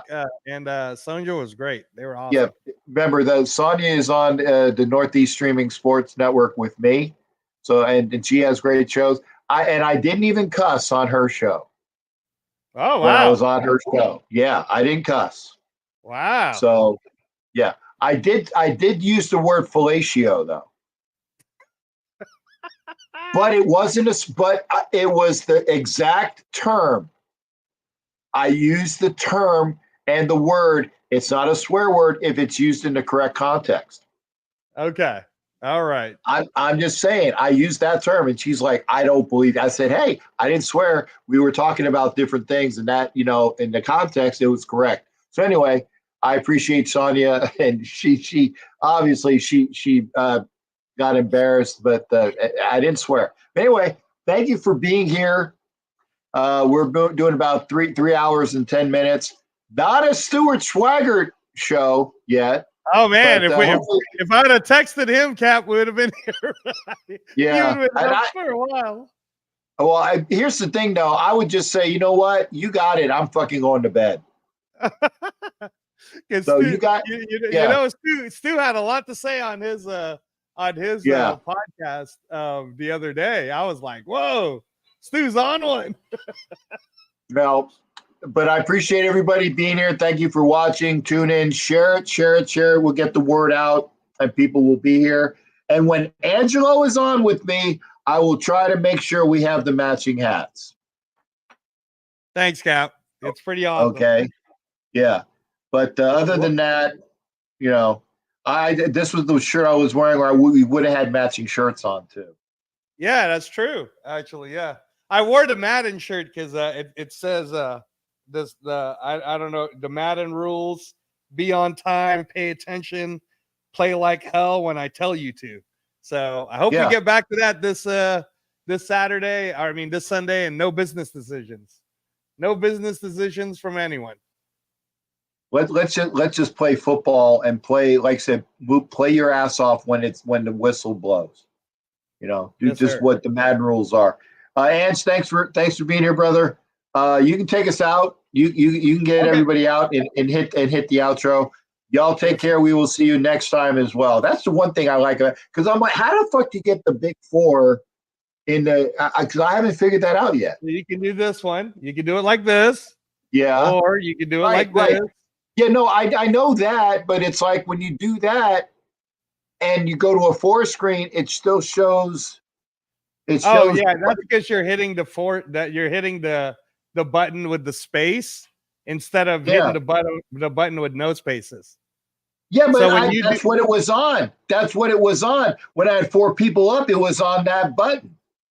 Okay, that's a good question. It's because whenever you put the comment back up from the comment side, it has to do the one with the space. But when you take the comments off, then it gives you the full screen. Okay. Because I'm like pushing it, nothing's fucking happening. I'm like, what the hell? Yeah. Okay. So he's more. Good night, he's more of an LVR. operator. That's it. Is LVR take care, live everybody. Aussie, right? Is that Aussie? Las Vegas Raiders live. No, I don't know. I thought that was Ozzy for a second. Well, it's not Avakazi. If it might be Ozzy. Yeah, that's what I was thinking. Ozzy. I don't. I'm sorry. I know the names, but I sometimes don't know the names with the person. I apologize. I know. I appreciate it. I mean, I appreciate the takes and the comments. Yes, definitely. Yes, it is Ozzy. Yeah, it is Ozzy. Yeah. Okay, well then you changed it. Then he changed the channel name because it used to be something else, and now it was throwing me because it was something else, and then this is like your third name iteration. That's why I didn't know. So don't blame me, Ozzy. I love you, brother, but I didn't know that you changed. This is your third name. Right. Yep, there you go. Made a new channel name. See? Thank you. That was that's like, this guy's cool. He's so good. Now I know, Ozzy, that's you. I will take out. Thank you there, brother, because I do try to do all that. Take care. Angelo's gonna pop me out and run the roll, and we'll get out of here. Yes, sir. All right. Good night, Cap.